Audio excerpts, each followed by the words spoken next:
Hello there, ladies and gentlemen. Aaron Chan here for Forever Football DRFC, your Doncaster Rovers fan channel. We are live for Daily Reports live. And of course, you did see the news earlier this morning. I couldn't really do a video on it because I was working from like 11 till 6. So I was out and about. You saw me do a little video, like a little pre-thoughts thing on Twitter when it was revealed, or like was like 15, 20 minutes after it was revealed. But tonight is all about you guys. Get your opinions in. I want to get your thoughts on this. Gary McSheffrey is the permanent manager. We do have the official Doncaster Rovers club statement.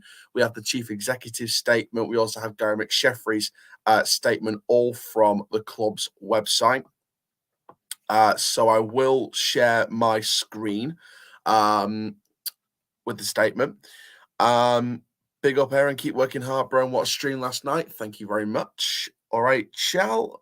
Thank you very much, Yuri. Big up, Chell. Kieran. Good to see you, Kieran. Gary McSheffrey is wearing my army. That's the thing we've got to take from this. Back the manager, no matter what. No matter what people think about the board, back the manager. I looked at Gary McSheffrey, and he's an interesting bloke. This is what I mean, and I'll go into more details about my thoughts later on. But we are going to share my screen. Now, in terms of what screen, we're going to start off with the club's official statement. So here is the club statement in front of you right now. So I'm going to zoom in just to make it a little bit better for you guys. I hope that's better. So Doncaster Rovers are delighted to confirm the permanent appointment of Gary McSheffrey as the club's first team manager. The 39-year-old has been handed the role after an extensive recruitment process. McSheffrey has taken charge of Rovers past 4 fictional competitions on a caretaker basis and picked up his first win against Shrewsbury earlier in December.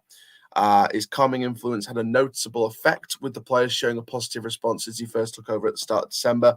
McSheffrey has shown his ability to develop players, with several of the current first-team squad coming through under his management at academy level, and that's a fair. The academy stuff's a fair point. That's one of the positives on McSheffrey. I think he does provide a nice pathway for the academy lads, but is it too soon? Do we throw loads of kids in at once and ruin their potential with injuries, etc.? It's obviously a risk. His first game as permanent charge will be the trip to Morecambe on Sunday, the January the 2nd. So the chairman, David Blunt, said this: the reaction we've seen from the team since Gary's appointment, along with the excellent way he conducted himself during his interview for the job, meant that we felt he was the best man to take the team forward.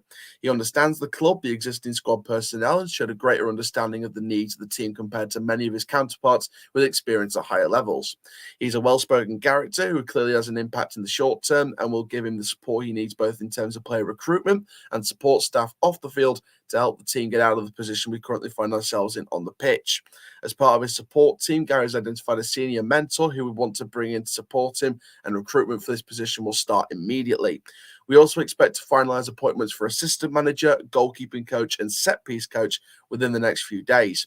Our aim was to have this appointment finalised before the start of the January transfer window, and with that now done, our focus turns to strengthening the squad and look forward to a strong second half of the campaign. So there we go. That is what was said. So that was what was said by the statement. I will share my thoughts on it after I've gone through these comments. Done that one. Charles, heard you organising protests. This true? No, I'm not organising protests. If people want to protest, that's up to them. If they want to protest against the board, that's their opinion. I'm not organising any protests. I think it was because I commented on someone saying that I did speak to some fans, and I said to them, would fans start protesting? And I think most fans have replied to me and said, it will probably happen sooner or later, mate. I'm not organising the protests. It's up to the fans that want to protest to do it and back their talk. But I just simply asked, would it happen at this point? And people said it will be sooner rather than later. So just clearing that up. I have a decent opinion on him, even though not a Rovers fan. That's fine. We can see it. No worries. How many comments? But yes, guys, please, keep sub into the channel. Keep doing your thing. Keep getting your comments in down below. What do you think about this appointment? Like I said, we are expecting the announcement. We expected the announcement today anyway. There was rumors that it might have pulled the plug on the deal, but I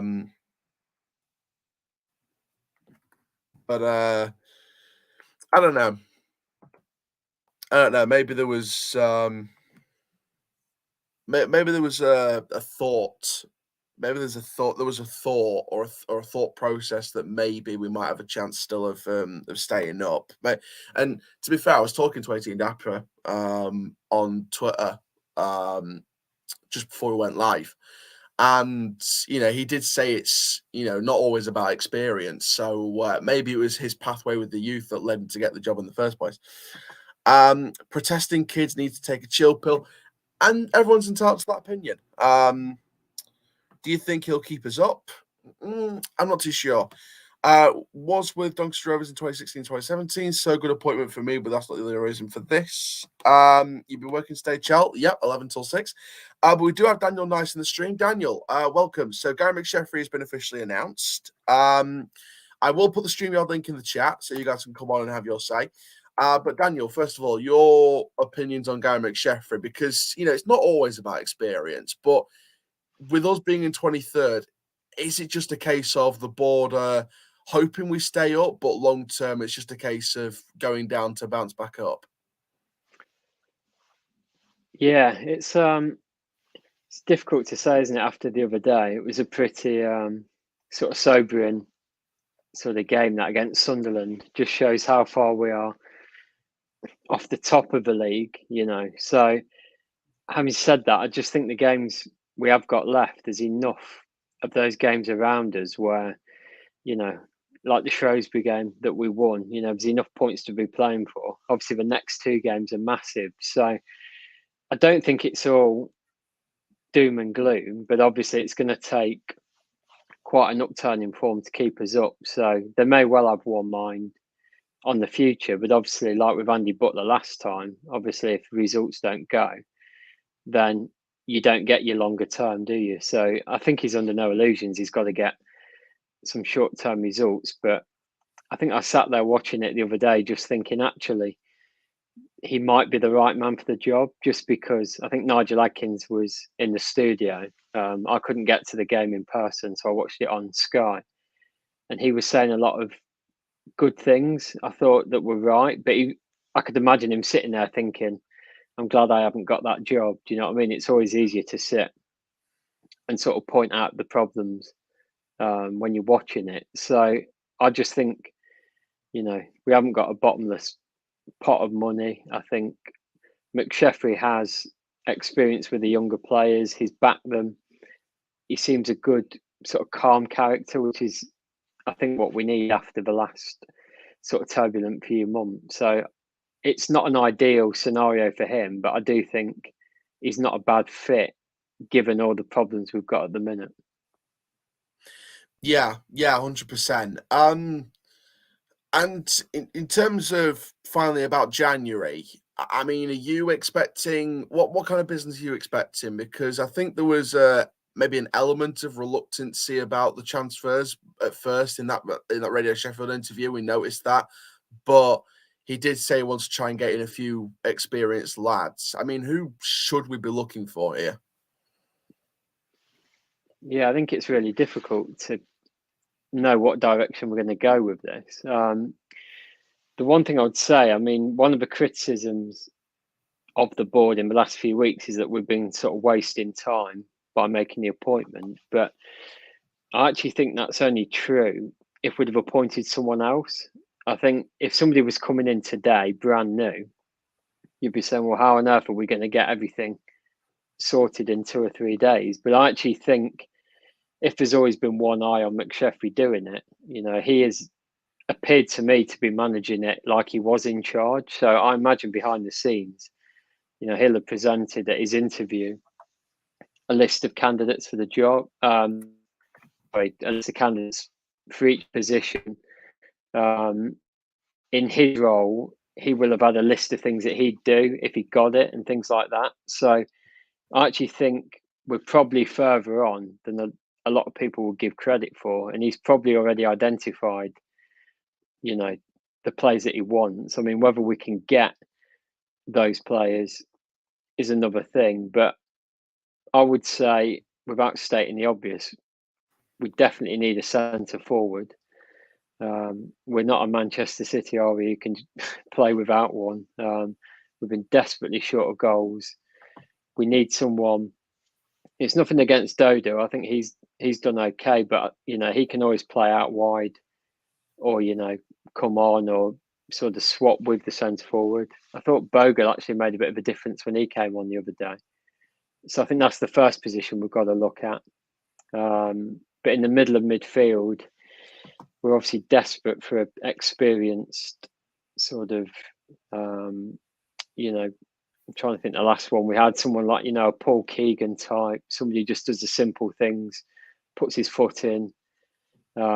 Those players are worth their weight in gold. But probably what I wouldn't have said, but now it's possibly a priority, is a centre back as well. If Anderson's out for any length of time, I mean, hopefully he isn't.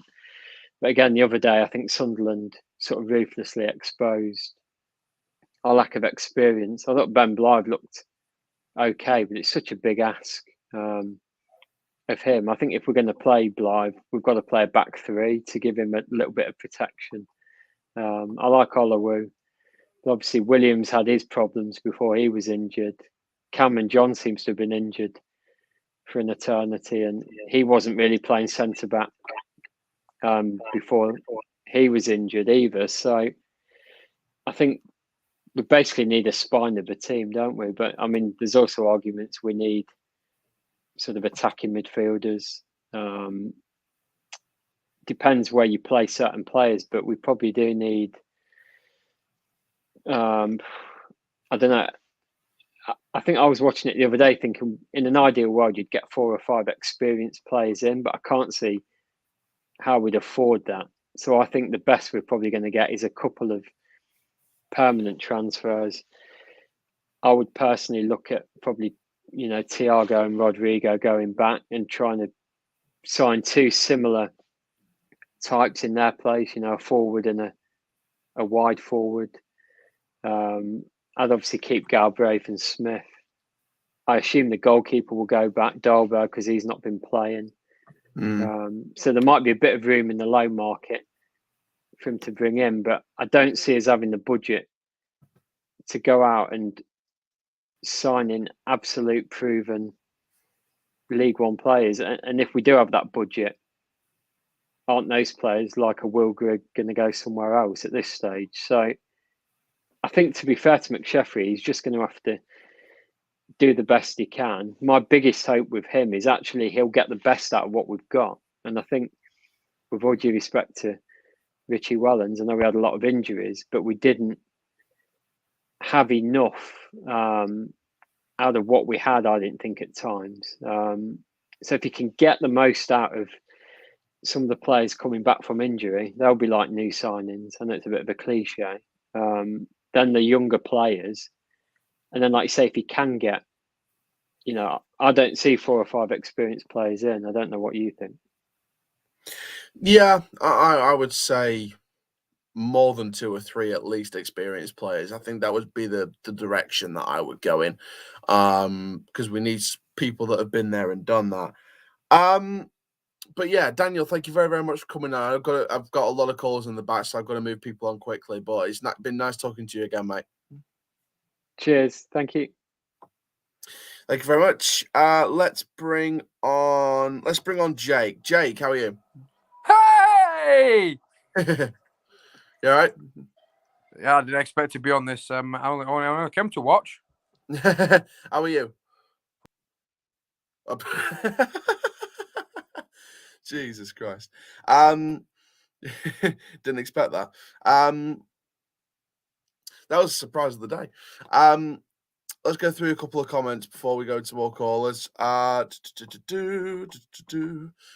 not in direct how do the fans call in and speak? I have put the StreamYard link in the chat, so you guys can call in and have your say. We're not in direct competition with Sunderland. It's Crewe, Wimbledon, and Gillingham. We've got to better. Yeah, that's true. While we showed some desire against Shrewsbury, we're absent against Sunderland and poor at best against Oxford, and definitely inept against Mansfield. It's obvious that we need players in, but equally the right environment for young players to develop as well. Gary McSheffrey has changed the culture amongst the first team squad already. Players appear to be more relaxed and comfortable making decisions. Completely and utterly get that. Get some fans in here. I just got Jake in here, but he didn't want to speak. Announce the fans. I already announcing the fans. This is a complete joke. Anyone who has a child for this job and fails 3 times out of 4 in the walk of life wouldn't get the job. However, failure is good enough for us. Complete ineptitude at board level. I hear what you're saying. McSheffrey stated he would pursue players who have fallen down the pecking order at their clubs. Marquise, anyone? That's an interesting shout. Absolutely embarrassing as a club. I'll back the team and Gary McSheffrey, but the board needs to get out the club. I fall for 44 years through thick and thin. This feels like the worst decision. Nice green screen. Thank you very much. Marquise. Yeah, maybe. Luke, Sorry. how are you? Oi. How are you doing, Luke? You all right? Have to be careful. Luke? Luke. He's got his beer. You all right? I'll put you backstage. I'll put you backstage until you come back when you're ready. Sam is here. Sam, your thoughts on the appointment? I mean, we were probably expecting this, weren't we? Yeah, I was expecting it, me, to be fair, but I don't see how it's taken so long to just get him in. Surely could have done that weeks ago. Yeah, I probably think so. I mean, what are you expecting from this appointment? I'm expecting a few other people to come in around him, like, not sure who, but some other people. And yeah, just hopefully we can push on now. Obviously, he's done well. He's only got one way marks. He's been just like caretaker, but hopefully we can get some more. Yeah, that's got to be the hope. People need to wobble their heads. They think Marquise is coming back. Challenger, you cringe. Thank you very much. Is there any possibility we could bring in Niall Ennis? Last time he was loaned, he did well playing at left midfield, cam and striker positions, linking play and scoring a decent number of goals. And that would be an interesting one. But, he's at Plymouth, so I don't really see him leaving Argyle. I mean, looking at the window then, Sam, who do you think we need to be bringing in? I actually saw Marquis were available, so hopefully we can get him. But I know someone in chat just said that we're not. But if these significant funds or whatever, are free, hopefully we can get him in, because I heard that he's moving back to Donny. Would be interesting. I mean, if he was moving back to Donny, I think it would be an interesting move. Yeah, definitely. Obviously, we're so good in that playoff season. Obviously, he's not been the best, well, like he was for Portsmouth, like he was for us. But, hopefully he can, if he does come back, then we can change him again. He can score goals. Yeah, that's the hope. Sam, thank you very, very much for coming on the show. Much appreciated, mate. See you later, bro. See you later. See you later. Gabriel Sutton is with me now. Gabriel, how are you? I'm very well. I'm a bit cringe as well, so we'll join the club on that one. Gary McSheffrey. Nothing against him, but I think I'd say probably about 90% of the fans, 95% of the fans are not on board with this as an appointment. And I think even rival fans are looking inside in and saying this is an absolutely disgrace. What are you thinking about it?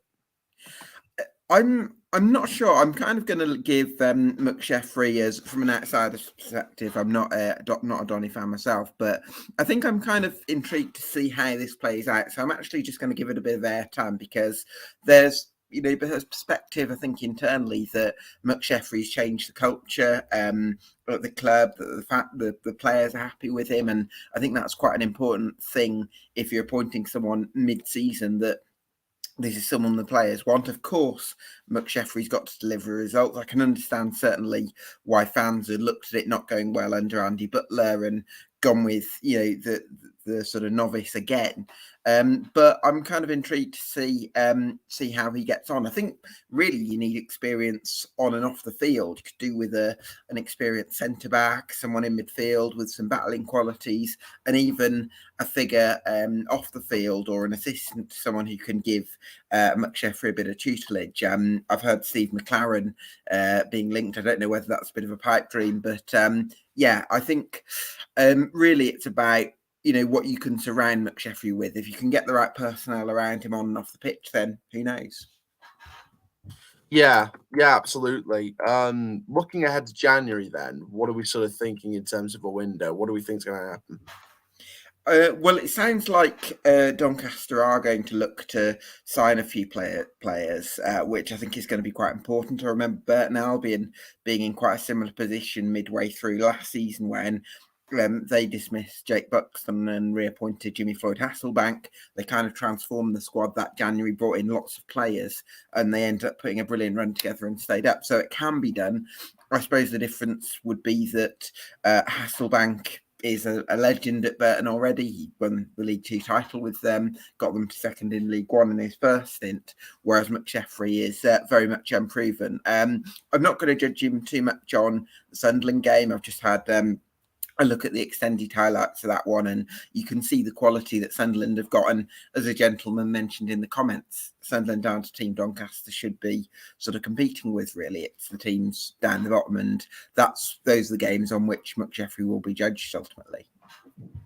Yeah, 100%. Gabriel, we'll get you back on later on at the end of the show for a bit more in-depth thoughts. But for now, thank you very, very much. Yeah, no worries, Aaron. Take care.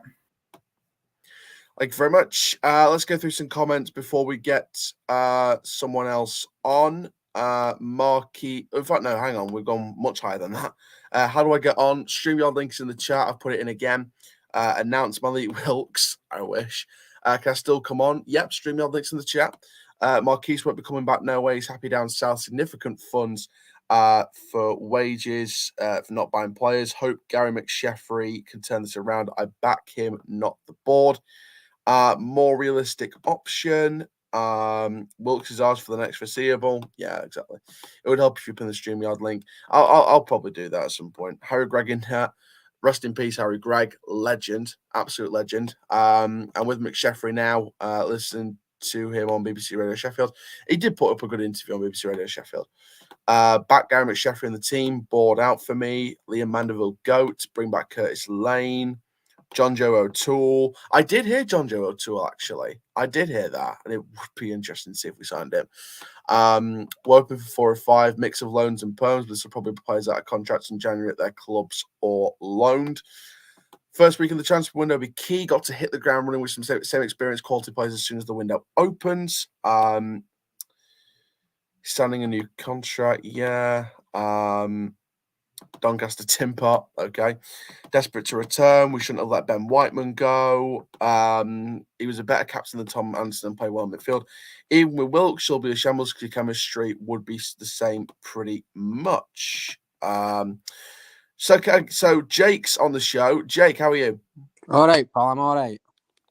I think there's no secret to be made. I think you're one of the people that wants the ball to go, and you're entitled to your own opinion. But what are you sort of thinking about the McSheffrey appointment? Do you think it provides a better pathway for the youth academy that maybe Wellens could have done, or can you not see any positives from this?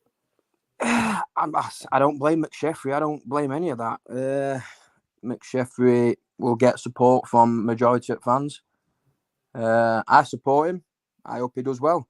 Can't see it, but I think the board are just inept. The clowns. It's quite obvious. Yeah. And just a warning, I might have to bolt kids in a minute. I've got kids running downstairs. I'll belt them and I'll get back on. Don't worry. And it's not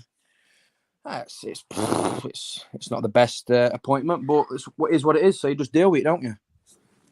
Yeah, I mean, what are you sort of thinking about the January transfer window? Do you think we're going to sign anyone of decent quality that can keep us up, or do you think it's just going to be one of those windows where we don't bring in what we need or the signings that we need? No, I think it'll judging by his Radio Sheffield interview today, sounds like we're signing next to no quality. A couple of loans coming in and a couple of contracts. Players who are going to give up their contracts at the clubs that are at, or they're on short-term contracts. That doesn't scream to me as top caliber players, does it you? I don't know. I would not even. The only person I've seen as linked to anyone was the rumor about John Joe O'Toole from the East Play. Only thing I do know, I know Milan Lalkovic, ex-Donny, loan player. He's been on trial. I know that 100% fact. I mean, he would be.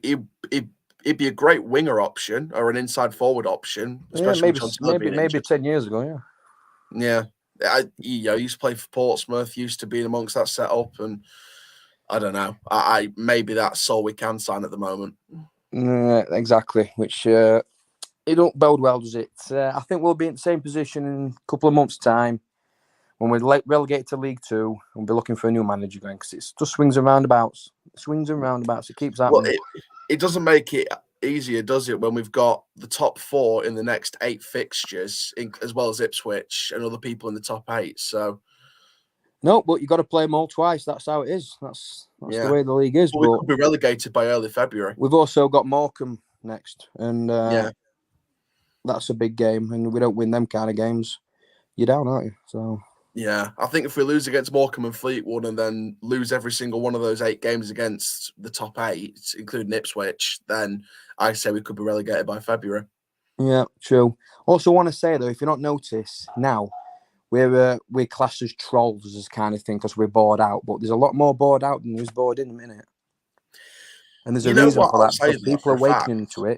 People are realising to it that they are inept and they're clowns and they don't know how to run a football club. They shop at Netto quite clearly.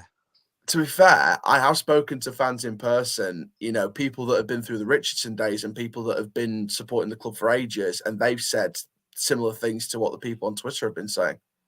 It's because it's clear, isn't it? You can't even hide from it now. They literally are, mind my language, but they are thick as shit. They don't know how to run a football club. It's simple.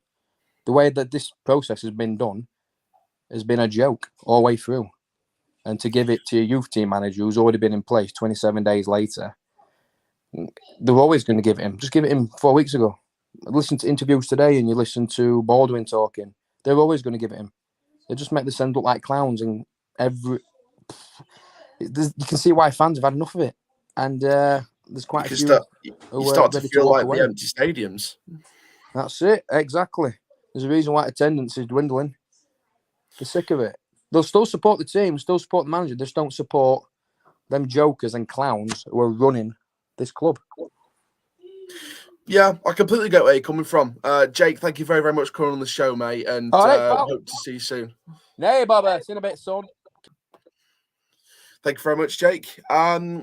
Let's go. Here we go. Hey, mate, how are you? Hi, mate, you all right? Yeah, not too bad. Obviously, early kickoff. If you haven't, go and see their channel. I'm not plugging it; just came through as that name. Sorry. Oh, what you are? I'm not plugging it; just came through as that name. Oh no, but I want to plug it because it's a cracking video. It was a cracking video. I've seen it. What are you thinking about this then? I just think it's been coming really last few years. And Wellens was a fall guy for it, and I think McSheffrey's going to be a fall guy for it as well. I just think the football plan and the business plan of it's just not sustainable. Selling players like Marquis and Whiteman, which is always going to happen because we're not a big club.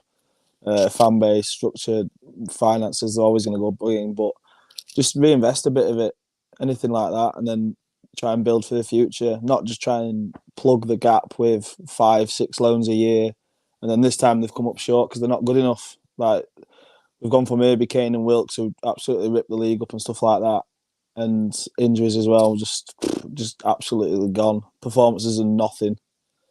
And you've got people saying like, I like Guy McSheffrey, but I just think it's the absolutely worst time for him. And he'd be stupid not to take the job. His first job in management. It's League One, fairly decent level, and he's going to take it. But he's just been dropped into an absolute shit pile, really. Yeah, there's not a lot of positives from this appointment. The only real positive really is the pathway from the youth, but it could be way too soon to play the kids. And yeah, well, that's what I mean. Like people saying, "Oh, look, like the credentials on the job offer when it says like pathway from the youth system," but they're gonna play because they've got no one else to play, and like hopefully it does bring them on. But you tell me more than maybe 3 players that have ever come through a youth system and actually done all right. I don't think there is many, is there? The last one was probably James' husband. Yeah, I think that And that was a off the top of my decade head. ago. Of any note, yeah. Obviously, Brandon Orton's playing now. He's done all right, to be fair. Yeah. It's a bit soon for Ravenhill and Blythe. Horton's one for the future. Blythe could be one for the future. Jones could be one for the future if he keeps developing. In terms of people that have actually done well in the first team consistently, we probably have to look at James' husband. Yeah. And you just got to look at how failed it is with Max Waters. That situation still makes me angry to this day. But to be fair, it's one of them. Like I've seen him play at like Northern Premier League level, and he didn't do anything then.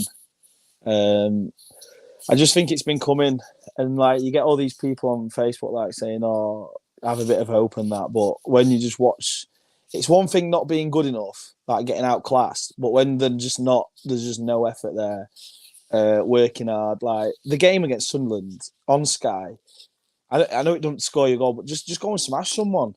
I don't think we got one. I think we got one yellow card or something like that. Just show a bit of passion, a bit of aggression, get the crowd going. But yeah, I think I know it's 6 points. I think they're definitely down with. You know what I mean? Who are they gonna sign realistically? Who's gonna come in and change that team? I can't see it. Yeah, I really don't know. But mate, thank you very, very much for coming on the show. Really do appreciate it. Thanks, over, pal. Hope to see you again soon. Top man.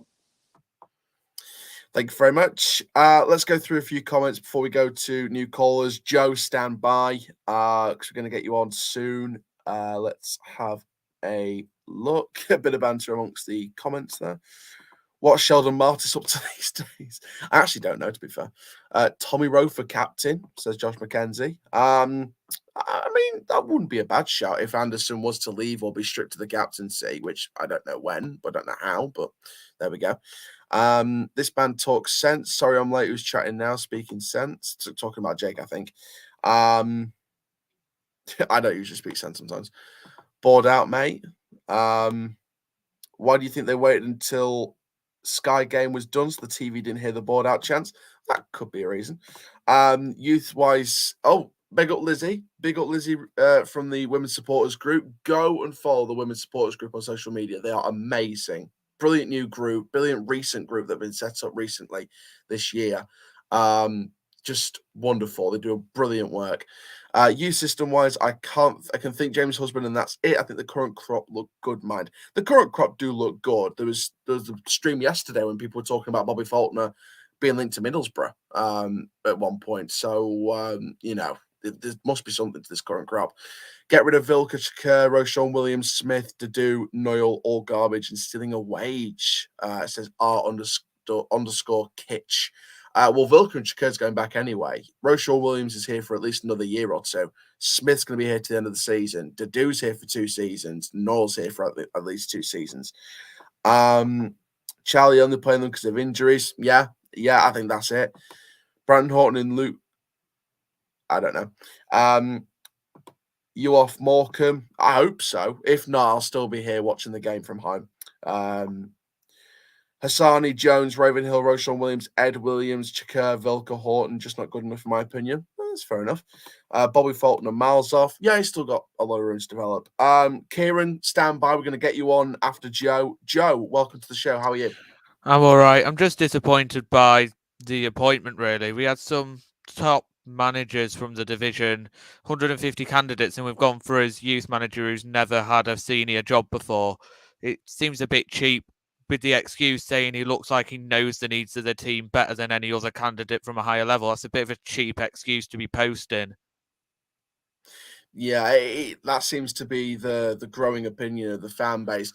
And I think Jake said it, I'm not one for saying the board's this word, and this word. I'm not that kind of person myself, but you do start to notice it now. It isn't just the people on Twitter that are bored out. There's a lot of fans that are starting to turn on the board now. Do you really have to, and I'm not, and I'm not saying I'm Baldwin out. I'm not saying that at all, but do you think that the board's position could be under some cautious position? Could it be cautious for the board at the moment? Well, the board will only have to really be cautious if there's somebody who's going to buy the club. And at the moment, there doesn't seem to be anybody out there who's got a decent amount of money who can buy the club. Yeah, I think that's a fair statement to make. Mind you, Sky Sports did say something on the commentary about a rumour takeover, but I think they were talking about the Michael Murray talks that went nowhere. But I don't know. Do you have much hope for the January window? They're going to bring in the players that we need to stay up, or do you think it's just going to be not the quality that we need? Well, if they said or hinted about buying players, I think it would be a disappointment to the fans if they don't buy players. If they've dropped hints or actually said anything about buying players or spending in the window to strengthen the squad to maybe stay up, it'd be disappointed if they didn't spend. Yeah. If we don't buy players or get any permanent deal which could have some value to it, then I'll be furious. I'll be really, really angry, and probably confirming beyond belief that we're going to be going down anyway. It's just one of those things, isn't it? If we go down, I think the board will realise that there is something wrong with the current squad, and I think then they'll put money in.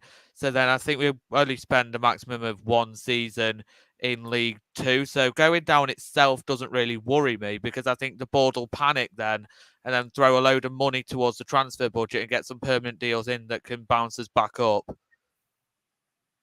Yeah, absolutely. Joe, thank you very, very much for coming on the show, mate. Much appreciated. Top man. Thank you, Aaron. Thank you very much. Lizzie, why would anyone buy this club with such an unattractive prospect? No fans, no history, surrounded by much bigger local clubs. People aren't queuing up. It's not that we've got no history. I think compared to other clubs, we don't have as big a history. We do have a fan base. Most of them have just been, away from the club for a while. I do think we have potential, but it's just a case of someone rare seeing that special something in someone. Don't bring up someone who slags you off in private chats, mate. Up the chow. Thank you very much. Interesting point about the youth setup. How much does it cost compared to how many play regularly, play/sold? That is an expensive system to run. Could that money be really allocated to the first team? It's a balancing act, isn't it? It's the balance that you've got to get right. Rather Dapper leave the club than the board, firstly. Oh, that's a interesting comment. Don't know why. Any truth in the Mick Murray takeover rumours, Chow? I don't know. Baldwin would be a good MP with the. Okay, fair enough. Kieran is on the stream now. Kieran, how are you? Yes, Charles. How's it going? Yeah, not too bad, mate. What are you thinking about this? Do you see any positives out of this appointment for the long term or short term, or is this just not? My main worry is that we do get relegated this season, which I think will happen. Unfortunately, we've just got to face the facts. But then my main worry is what happens next season then, because if we start the season in League Two off poorly, do the board then sack McSheffrey in September, October, and then we're waiting another month? But this time we're at bottom of League Two, we're not League One. And if the best we can get this time round in League One is Gary McSheffrey, who's going to be the best we can get in League Two, at the bottom of League Two? That is, and then you scrape at barrel then, and then you're looking at doing a Scunthorpe, Chesterfield, Southend, and that is where I think we could end up. Do you think it could be as worse as non-league football in the few years? I think if we carry on where we're going, I do think, and I think it's obvious to see how people have mentioned it. We had Wilkes, Whiteman, Herbie Kane, and now you look at the players that we've got instead of them, and we're just downgrading and downgrading and downgrading every year. And eventually, I mean, look at Chesterfield. They were flying high, League One playoffs. Again, they downgraded. Fans sort of lost touch with their board, and they are where they are now. Granted, they've turned it round. Probably see them. Well, we'll probably be playing them next season. I mean, nothing against McSheffrey. I'll never slate him. He's just. I don't. He could not turn it down. Really, it's silly not to. Hopefully, it works out, and we look back at this day and we think, God, as if we were saying all these things. But I would just like to know who else was on. Obviously, we've been told 140 candidates. I know not every single one of them would have accepted the offer that the board had given, but I would like to know some of the names that were involved as well.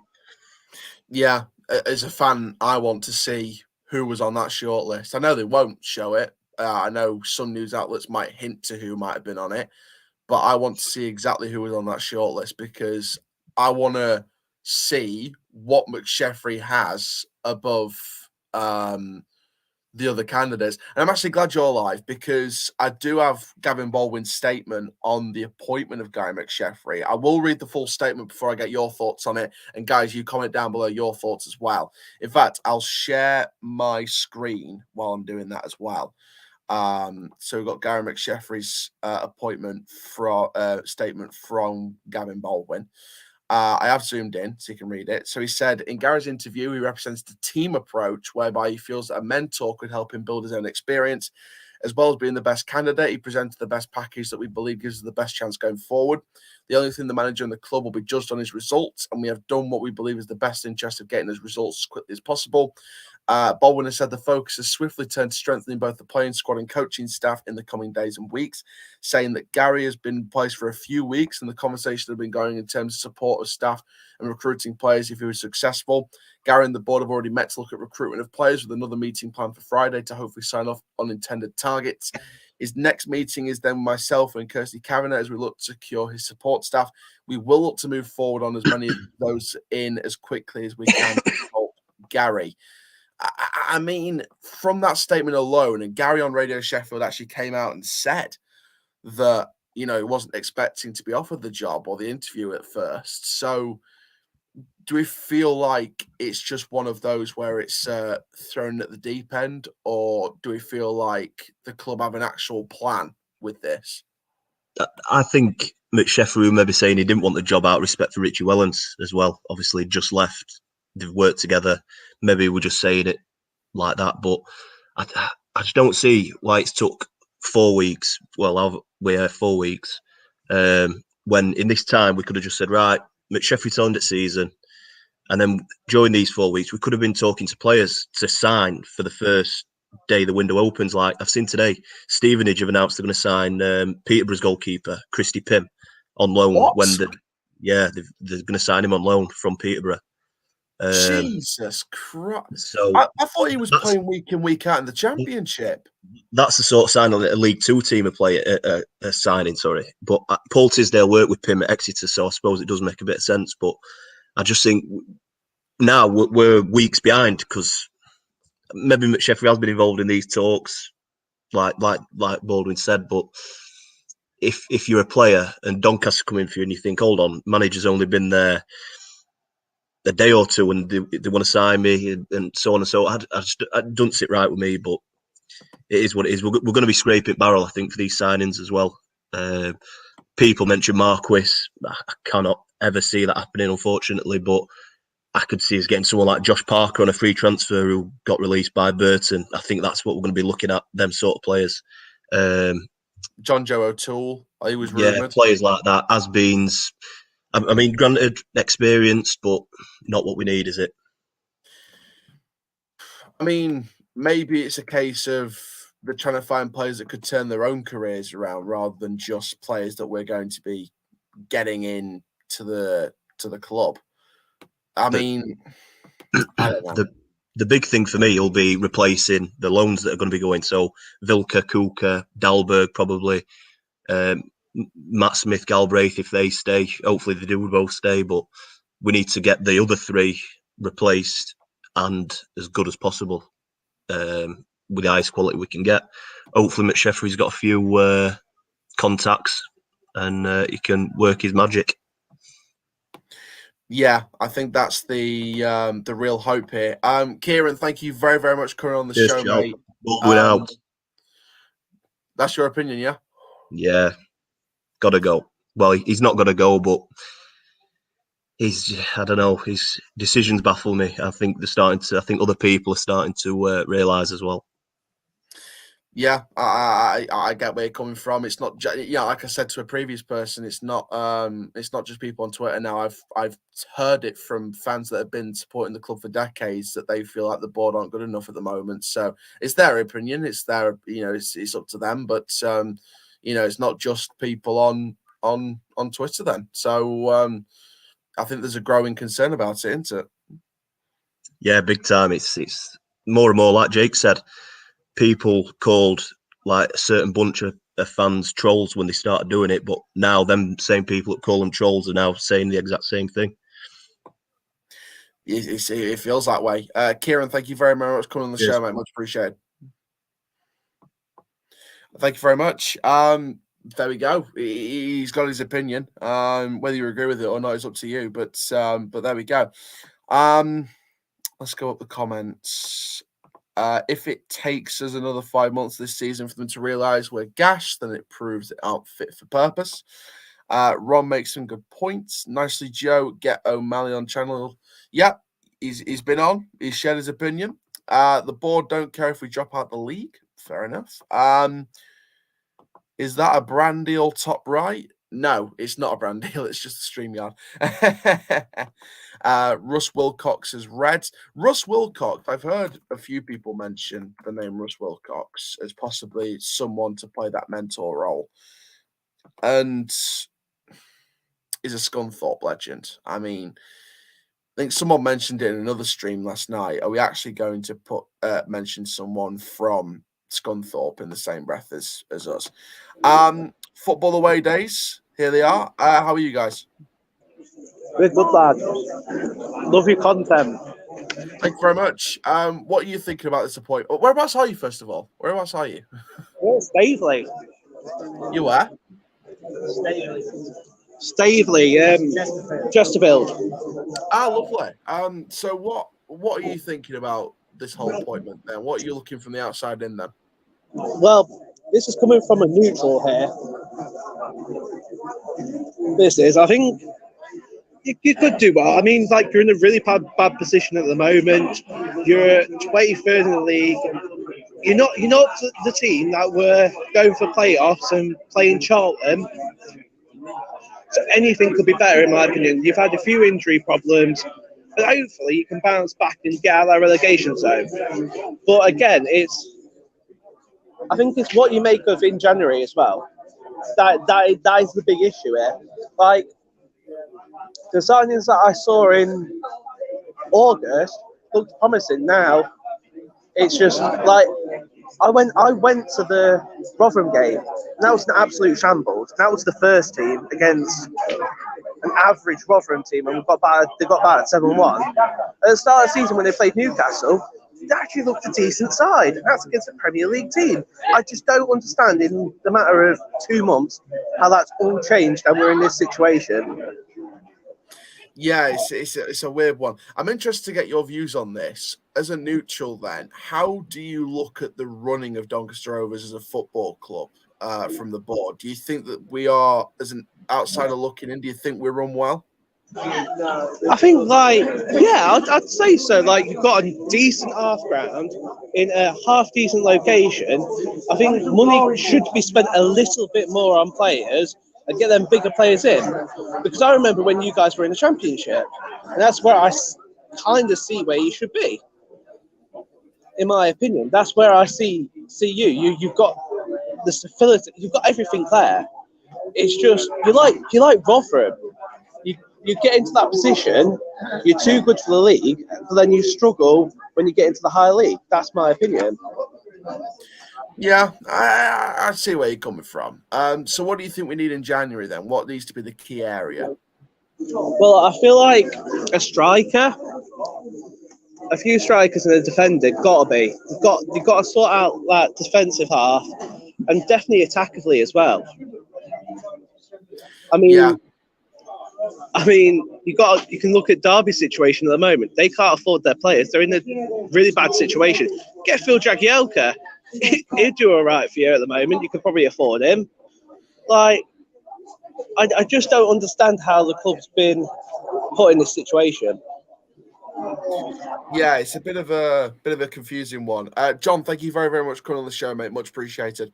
Thank you very much. Great to see you, John, on the channel. Shout out to the people of Chesterfield. Big shout out. This board won't tell you they're just trying to fill our heads with BS. Without us fans, this club is nothing. Look on Peterborough Twitter. I just did. I saw the news. Very interesting. McSheffrey, Trollope, Simpson, Clement, and Steve Keane, but he removed himself from the process before interviews was the 5. Interesting. It would have been weird if it was still Steve Keane. Chow, what's your thoughts on McSheffrey having a higher babysitter instead of director of football? I don't know. Break the bank and get Shamanga from Chesterfield. Apparently, clubs are asking for 4 or 5 million for him, so I would be a bit risky with that. Need to get back to proper red and white hoops and not this 80s oven glove design. Away shirt is garbage as well. This is a big window for Younger. Yeah, I would say, with all the stick with the stick that's is received sometimes throughout this sort of latter part of the start of the transfer window in January. I think that this is the biggest opportunity now that Younger's got to prove why he's good enough to be at this club. Won't see me at Donny again. Oh, that's a fan quitting. Hashtag Baldwin out. Hashtag Baldwin out. 33-year-old League 2 midfielder O'Toole. Imagine what an unambitious move compared to Rotherham. Yeah, would be compared to Rotherham. Not happy. Gary Poundland. I have some of what this lad's been smoking. What's happened at Peterborough? Basically their goalkeeper, who's been like their number 1 throughout the League 1 season, but sort of back up in the Championship, is going on loan to League 2 Stevenage. So that's a weird move, but Paul Tisdale's the manager now there, so he's attracting the talent. Tempted to come on, by the way, Aaron got an FA Cup preview. I don't think I can do it tonight, I'm afraid, but good luck with the stream anyway. But yeah, come on if you want to come on. A proven manager would be nice, not an inexperienced guy. I'm guessing Phil Foden scored. I will put the StreamYard link in the chat again, so you guys can come on and have your say. But finally, just while we've got more comments coming in and more people to try and fill up the back room, let's have a look at this particular statement, this particular part of the evening. So this is McSheffrey's statement, and it says as follows. Gary McSheffrey says looking forward to leading Rovers forward after his appointment as the club's first team manager. He was handed it on a permanent basis. He said, once we got the first goal against Mansfield, the feeling I got inside made me realise how much I wanted the job. Ultimately, when you're an interim, it's like every day's an interview and how you represent the club with everything you do. The board, I've been impressed with how I've gone about things. I've tried to be myself, no matter who I speak to. McSheffrey relishing the responsibility of being the man in charge. He added, I can't wait for the Morecambe game now. Whatever has gone on in the past is done, and now we look forward. I know people have their opinions, but it's about being positive together and not letting the outside noise get into the group. My focus is now on preparing the team for Morecambe and going there to get the result we need. So that is what McSheffrey has said on his statement. Bring back John Ryan. I mean, that would be interesting. Apparently threw a boot at Ferguson. McSheffrey. Bit of passion in the lad. Yeah, 1-0 Man City. Might be offside. How do you think of this one? We'll see what happens. Premier League. Did you see that Butler's left Peterborough as well? Yeah, I saw that. Maybe Butler's coming back. Who knows? I know Butler's already managing the Bells, but there we go.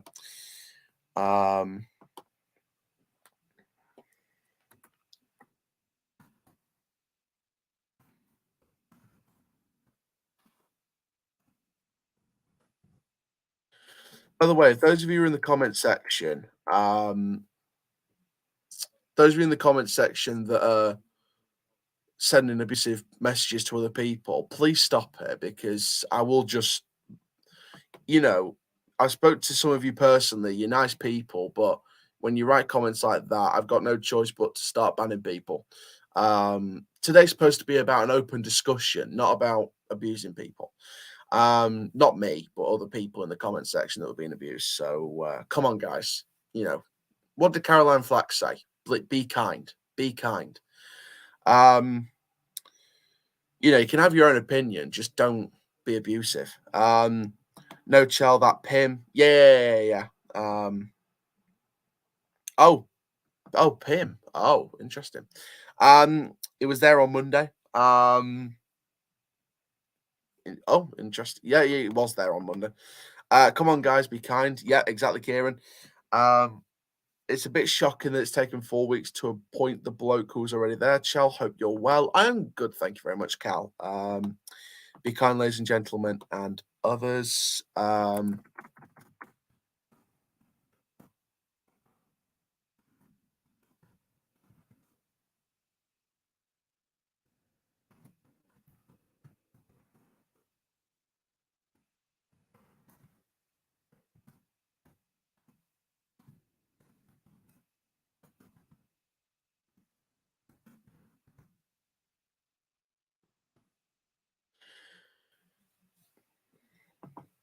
Well done for putting this together tonight. Good work. Thank you very much. How's your own coaching going? Are you enjoying the coaching?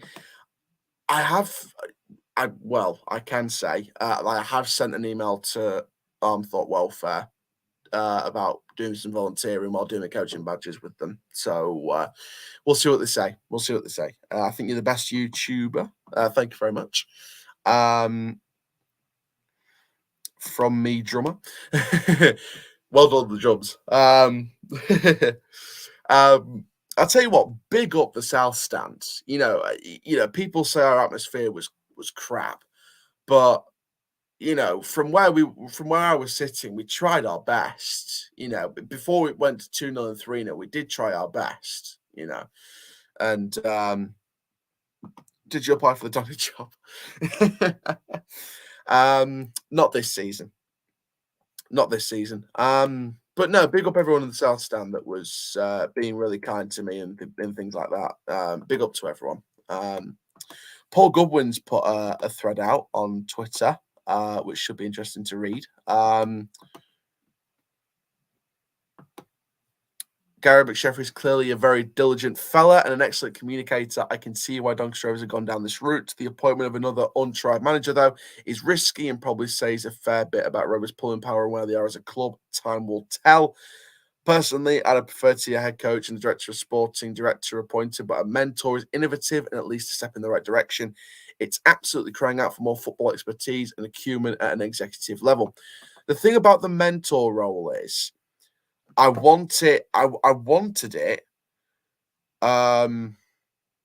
wanted it to be announced with McSheffrey or whoever the manager or head coach was going to be on the day. But the next best thing to that would be getting it in before the end of the transfer window, so that the mentor could get some knowledge into the window and help put his stance on the window as well. So that would be what I would say on that.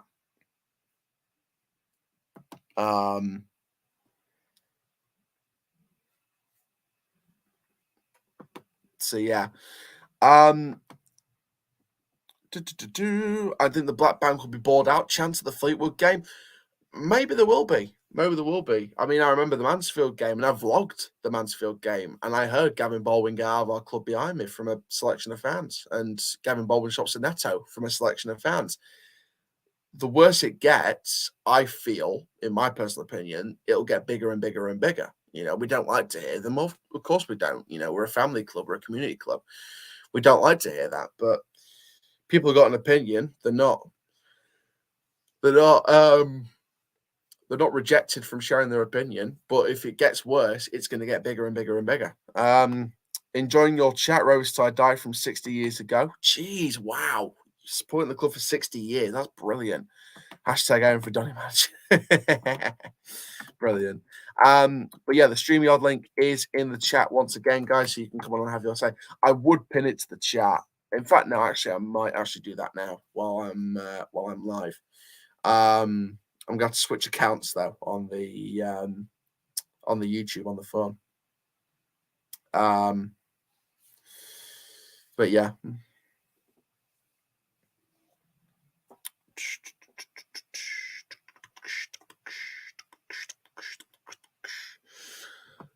Hopefully, fingers crossed, we get some more people on. We do have someone backstage. Do we win Family Club of the Year? I don't know yet.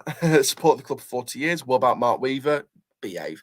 But Punk Chef 41 is here with me. Jake, how are you? I'm not bad, mate. How are you? Good Christmas? Good Christmas. Would I say that it's a good Christmas now? Depends how this appointment rules out. What do you think? I mean, the direction the club seems to be going in is a mentor to give the expert advice to McSheffrey, yet we're still applying for that one. I mean, does this outside looking in? For me, it screams cheap option. It screams you want someone in just to try and see what you can do and try and guide them to where you can. With what he's done so far, there have been bits where you've looked okay, but you are lacking in certain positions. You need strikers, you need defenders. You're not scoring enough, you're not defending well. The team's there because in that first half versus Sunderland, up until their second, it looked like you could have gone a bit further in and actually got something out of it. Once that second went, your head went. I don't know. I don't know how this is going to work, but it also makes me wonder, did they manage to sell this plan to other managers? And they was like, yeah, no, I'm not doing that. It seemed very much like what we did when we got Darren Moore. It's a kind of thing to turn around and go, well, we're going to League One. We've got someone who knows League One. The only difference is for you, you've got someone who doesn't know much. He's a good coach, but first manager job. And it's a risk. If it pays off, brilliant. But you are so many points behind. You have got to have the run of your life and pray everyone around you crumbles. Which I was looking at our February games. We got what? Rotherham, Wigan, Fleetwood, Gillingham. Games I don't really want to have around that period because you can have teams who are fighting for promotion, and then you're going to have yourselves who are fighting to stay up. And on a Wednesday point of view, it's weird seeing how you got this so wrong because you've done well in the past with managers. You did well when you got Moore. You did well when you got one who went to Hull. Grant McCann. Yeah, Grant McCann. I always forget him because he went to Hull. It's like unrecognisable. It's like, why would you go to Hull, leave Donny for Hull? It's like you're trading a worse place to somewhere else. Especially a place that's getting a takeover now. Yeah, it's a weird one, and yes, it is the outdoor, mate. It is. It's a weird one. It really is a strange one because I thought you might have had enough to get someone with a bit of quality, but it does sound like you sold the plan to some of them, and they don't like the project going forward. And it seems like you're trying to build a project, and you had that thing where you said, look, this is the project going forward with Wellings, and you thought, Wellings, you'll get it sorted, and it'll be fine. But then you have the other side of me where I'm like, well, Welling could have worked if your injury weren't as bad as they were. I think Wellings with a full fit squad, you may have actually done okay, but I don't know. You've got to back him. In January, you've got to back him. If you don't back him, you could have problems. And it's also questioning what's your budget.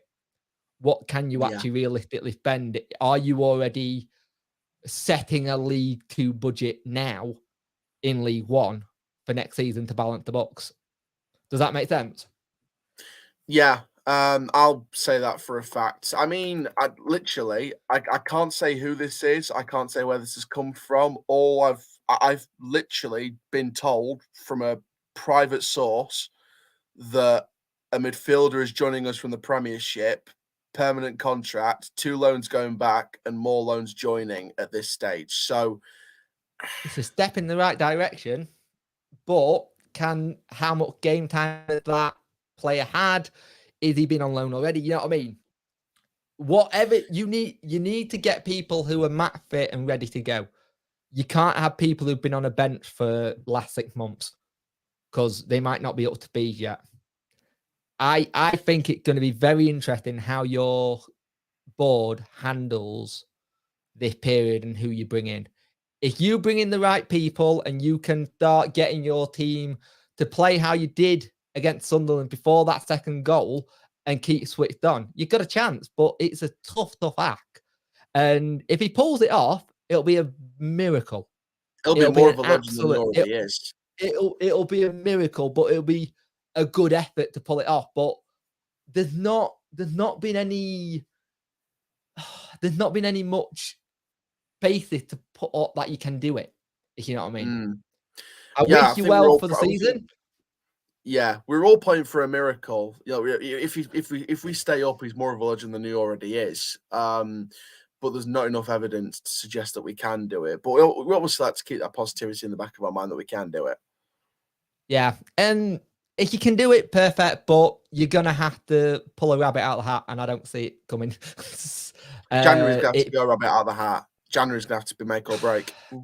Yeah, I think if you can get it right, you've got a chance, but you need to start showing that you can do it, because I've seen bits of you this season where I'm like, I don't see how you're getting out of this, and you look down for first half of the season pretty much.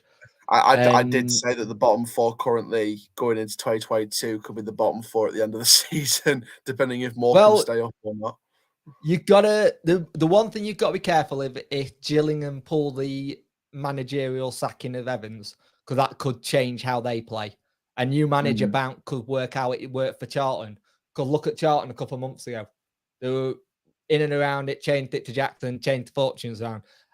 You're kind of hoping for that new manager bounce, but you don't really have that new manager bounce because he's already been there and doing it, which is an advantage because you're not having to learn new players, you're not having to learn new systems. The systems are there already in place. But you've also got the other thing, you haven't got that whole thing of trying to impress, to go, I want to start for the club. Having that new manager can sometimes help. So it'll be interesting to see how you do. Good luck with it. And I really, really hope you can stay up from like a rival fan point of view of playing you, because it's always good atmosphere, Donny. I'm from Donny originally myself anyway, so it's good for me because I've got family and friends who it's nice to have good ribbing with, but it's not been this nice this season. Seeing Donny Rovers fans who are family members and going, yeah, I'm not going to mention anything. Normally I can't this year. But I mean, obviously, good luck to Sheffield Wednesday as well. We just have a good January and just pray we can do well. We are the only team at the moment in the top 4 divisions who are on an unbeaten spell at 12. So if we can keep it going, it's good. It's good for Wednesday. I mean, obviously, the biggest test McSheffrey is going to be that run of games where it's literally the top 4 are in the next 8 games after 15th of January, and it's literally all 8 games after 15th of January after Morecambe and Fleetwood. It is literally the next 8 games are teams in the top 10 aside from Ipswich. So it's like. It's like we could be relegated by February if we're not careful. You just got to make sure you don't get another battering, because your goal difference is ridiculous. We can't get another 6. We have to avoid another 6-0, 5-0, 4-0 this season. Yeah, it's been mental your season with how many goals it's been. Good luck. I wish you well, and it'll be interesting to see what Donny does to you. Thank you very much. Much appreciated. Thank you. Take care. You too. Bye. Great to see Jake always. We're going to bring in Lizzie now from the Women's Supporters Group. Lizzie, how are you? I look like absolute shit because I'm full of cold, but I'm really good, thank you. Yeah, I'm fine. Great to see you coming on the show. Thanks. What are you thinking about this appointment then? Gary McSheffrey on a permanent. Do you think it was the cheap option? Do you think it was just no other manager buying into the idea or the vision? Or do you think it was just a different route with a mentor behind him? Let's see what happens. I think it's a PR nightmare, frankly. Like, don't think it looks terrible. For me, it's like, I think McSheffrey is a highly rated coach. I'm not sure it was his time. I think we probably needed experience. But, you know, if I just think it looks so bad. Like, no matter how much we're going to back him, and I think everybody on social media wants to support him, thinks he'll do an all right job. It just looks so bad because we've waited 4 weeks to have the guy that managed us 4 weeks ago. And it's like with the way the season is at the minute, it just looks, you're never going to get people behind a decision when it's been presented like that. And I think that's a bit of a shame. That's kind of, I mean, the more I think about it, the more infused I am by Gary McSheffrey. But it's just a hard one, isn't it? I think because I never know how to feel. I'm rubbish. I've always sat on the fence, and I just think it makes it hard for anybody who's got any slight criticism of the club or how it's run to not want to shout those criticisms as loud as possible. Do you know what I mean? Yeah, I said to Kieran, I said to Jake earlier in the stream. Yeah, it doesn't feel like it's a select few of trolls on Twitter saying Baldwin out, Baldwin out, Baldwin out. It feels like at least 70% of the fan base at the moment. Oh, certainly 70% of the fan base that are on social media. I think that's something that you have to. I think that's something you have to consider, because a lot of people who watch Rovers don't even know who runs the club. Like, a lot of people just pay their money and turn up and are miserable. Like, it's not. I think that's something that I really struggle with, because like I'll talk to people that I know through this side of my Rovers fandom, and they have one opinion, but then I'll speak to people like the guys that sit around me who I don't even know their names, and they don't think about it like that. They don't hyperanalyze it in the same way that I think you're prone to when you start looking at Twitter all the time. And I'm just as bad. I have a meltdown on Twitter like once a week, but it's just like, it's a really weird time, I think, to be a Rovers fan, to be honest. I'm not particularly infused by the whole thing at the minute. It's a very uncertain time. I think it's a very uncertain time because we sort of, I think, and this is no disrespect to Baldwin at all, but I think under John Ryan, we knew what direction we were going in. We knew the direction we knew we were going up and up and up. No matter, even if we got relegated, we knew we were going to try and get back up there because he had the ambition.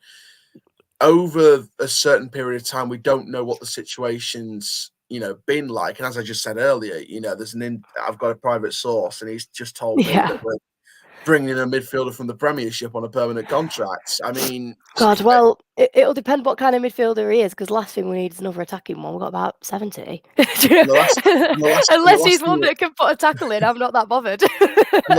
And the last thing we need is another kid that doesn't know the game. We need someone with experience. And I think it worried me when you said that there wasn't a striker on that list with experience. I think that's something that's massive. I think January is just, I'm not going to have any massive opinions here or there until they've announced this mentor type figure. Is that a director of football? Is that separate? Is that going to be his assistant? If anything, the talk about it today has confused me more. I mean, they said they're going to announce the assistant manager and the set piece coach and stuff like that in the next few days. The set piece coach, for me, if the fact they're saying it's part-time one just makes me think it's got to be Andy Butler.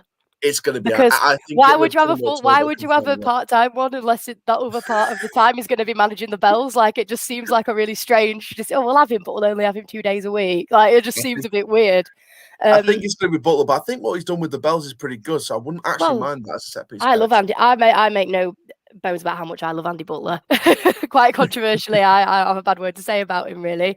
I think he's been a proper servant to the club over the years, and it'd be nice to see someone with that kind of commitment to the club helping McSheffrey. It'd be strange though, isn't it? Because Richard Wellens came in, now he's out. Butler might be creeping back in. Well, I think that says everything about how Richie Wellens was as a manager, to be honest. I've never made no bones about how I feel about Richie Wellens as a person. He wasn't my first choice. I'm much happier with McSheffrey than I was with Wellens when we got him. But like I was with Wellens, I'm willing to be proven right, willing to be proven wrong. I just want to. We'll have to see what happens in January. Hope it's better than the transfer window before. Do you know what I mean? Yeah, and finally, obviously, we've got our upcoming games coming up. Morecambe on the 2nd of January, God. Fleetwood coming up as the next fixture at the Keepmoat in the new year. But after Yeah. that, the next 8 games are going to be against Oh, teams in the God. top 10, I aside from know. Ipswich, and 4 of them are the top 4 in the division. Do you think this could be the earliest relegation in English football, or do you think this could actually be I don't think it's that. I don't think it'll be the earliest in English football. I mean, I don't think we'll have much of a chance of staying up. We have to have the best January we've ever had. Yeah. Or do you think know, it's just a case now of we're going to be going down, all we have to do is do the whole Darren Ferguson thing where we go down and try and bounce back up? Well, it's a weird one, isn't it? Because I was talking to my brother about it. When we went down to League Two last time, and God forbid, I mean, the quality of football in League Two is horrendous. I make no bones about how bad it is like to watch. But we came back up with a team that had Tommy Rowe, John Marquis, Andy Butler, Joe Wright, Ben Whiteman. Ben Whiteman, so many good players who were like, we signed when we went down because suddenly we had the biggest budget in the league rather than the 15th. And we suddenly had the ability to bring in players that we can't do in this league in the same way, which is shit. We should try and bring in players that are good enough, but then also you've got to bear in mind that a lot of those players were relative unknowns when we signed them. So like John Marquis had never really found somewhere where he'd found form before. Ben Whiteman was just a kid. He was on loan. Do you know what I mean? Yeah, exactly. He was just a child. Like, he'd never. I think Joe Wright was originally a loanee from Huddersfield. Huddersfield, yeah, he was. I mean, Tom Anderson was a loan from Burnley a couple of seasons. Tommy Rowe was Wolves as well. Yeah.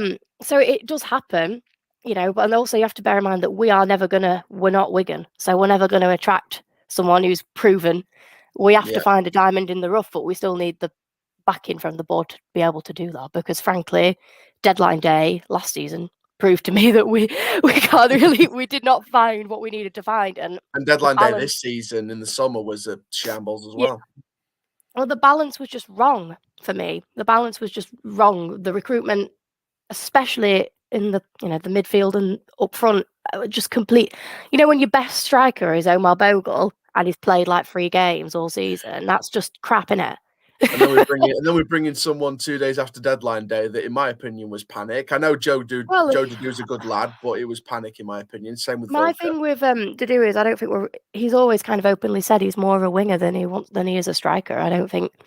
Yeah, we don't play him in the right position. If McSheffrey's playing the 3 at the back, I don't think that would suit Dudu unless he works in a forward 2 on the left-hand side or something like that. It looks like he's going to be injured for a bit anyway now, doesn't it? So not sure it matters. I mean, do you think? I mean, what position do you think we're going to finish now? It's mid-season. I mean, I'm banking on 23rd or 22nd. I really don't want it to be bottom of the league. As long as I would like to finish just outside the relegation zone. That's what I would like. Even if it comes down to the last day, we've got something to really play for. I quite like that in this season. If we survived on the last day of the season, that'd be class. That'd be one of the best days for a long time. And I really hope that the people who are running this club look at the situation and know that they need to put some serious money in, and they need to reevaluate the caliber of players we've currently got. I think it's no secret that it's just not as good as it has been in previous years. Even the loans have just not been anywhere near as good as they were last season. For example, we had Taylor Richards, and other than Galbraith, I like Smith more actually, but just because I think he just runs and runs and runs and runs. I think he just works really hard, which there aren't very many of our players this season that have worked that hard. Certainly, I think with the loanees, I think my opinion's always been on the loanees. Galbraith, I think, has been the best one. I think Smith's been all right at times. I think Dalberg's fallen down the pecking order, but did save us a lot more times than put us in trouble. But still put us in trouble a few times. Vilka, had some good skills. That was a panic. On him. That was just complete panic on deadline day. That was just so tragic. As if you couldn't spell panic more than you could with Rodrigo Vilka, but he still had the ability to. I thought he could He do looked all right. something, but he's going back in January. Chakir, I think first so. season in England, first season in men's football. He's not. He's not really ready.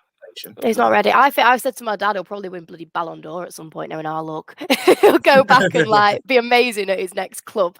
I think that just seems to be how it is. Yeah, no, it's you've just got to look at like Gavin Baldwin said something at Meet the Owners about wanting some more sort of try before you buy style loanies, and I that's what I would like.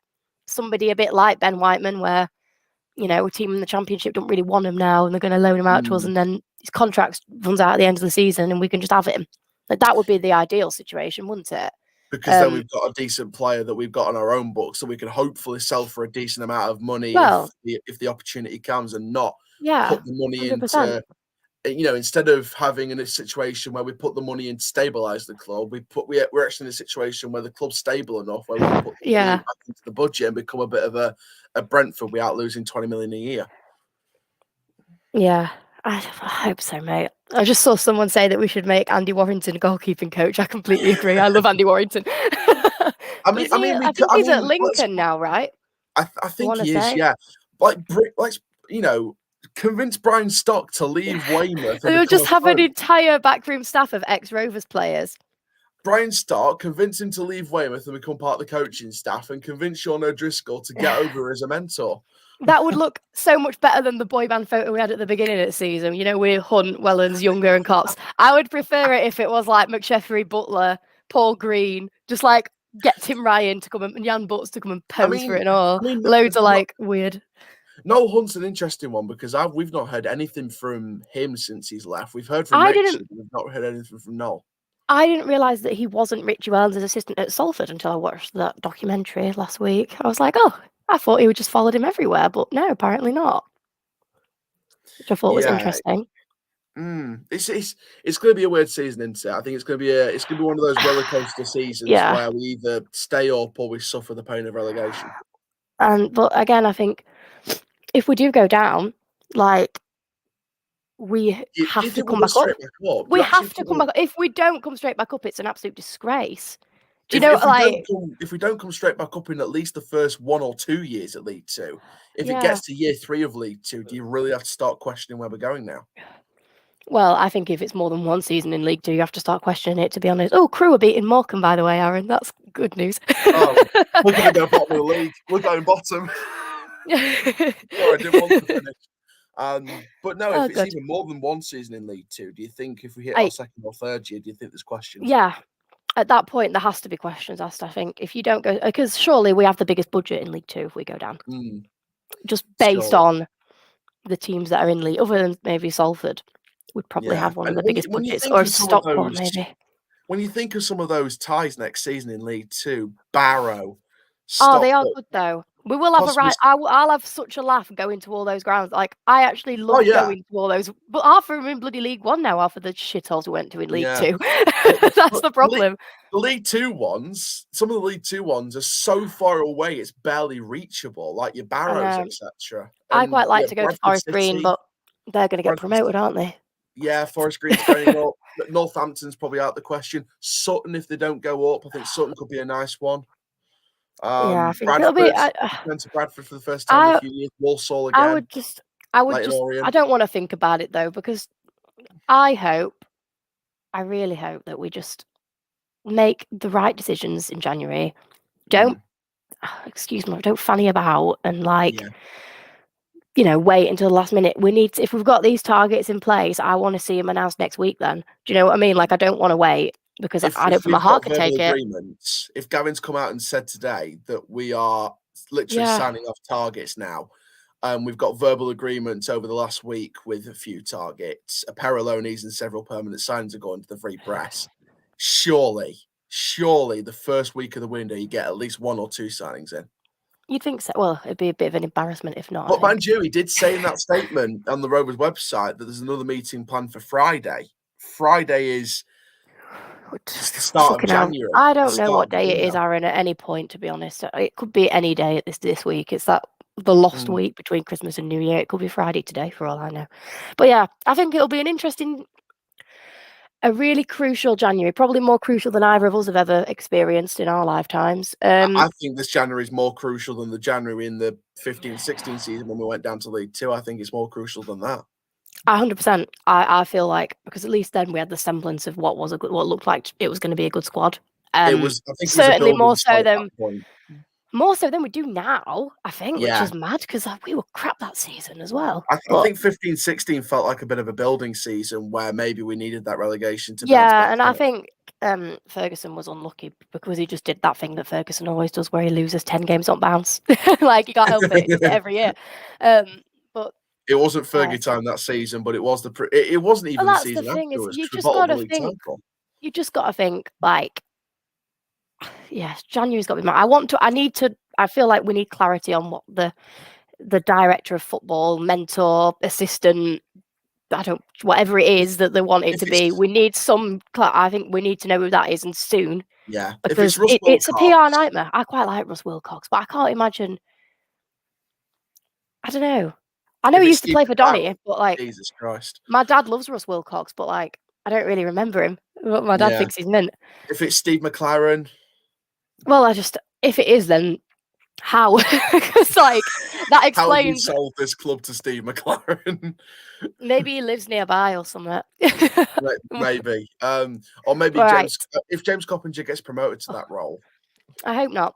I don't think Pops should be involved with the playing side of things, because you've only got to look at what's happened with Butler and Wellens and see how that can tarnish the reputation. Gary McSheffrey's a different case because he's only played a handful of games for us. He's not that legend that the other three that I've just spoke about would be considered as. So I think it's kind of a false equivalency to suggest that McSheffrey's another ex-player, because he didn't play for us enough for me to feel like he spent more time with us as a coach than he ever did as a player. And I think. Yeah, 100%. And he's a good person to have in your staff as well. So, right, anyway, I'm so full of coal there and I'm going to have to go to bed. But honestly, thank you so much for coming on. Obviously, guys, make sure you do go and support the Women's Supporters Group because they've done such incredible work this year. I know we just post about the things that we do that make us look pretty in photos, but we are doing a lot of work, especially next year, to get more people to games, women, men, anybody. Because at the end of the day, we ain't going to become a championship club when we're only getting 4,000 fans through the door. Yeah. And that's what I'd like, is to get I'd like the Keep Moat to be full like it was on Monday every week. And that's all we're trying to do, really. And the Women's Supporters Group is a constant reminder, guys. It's not his football game, her football game. It's our football game. Exactly.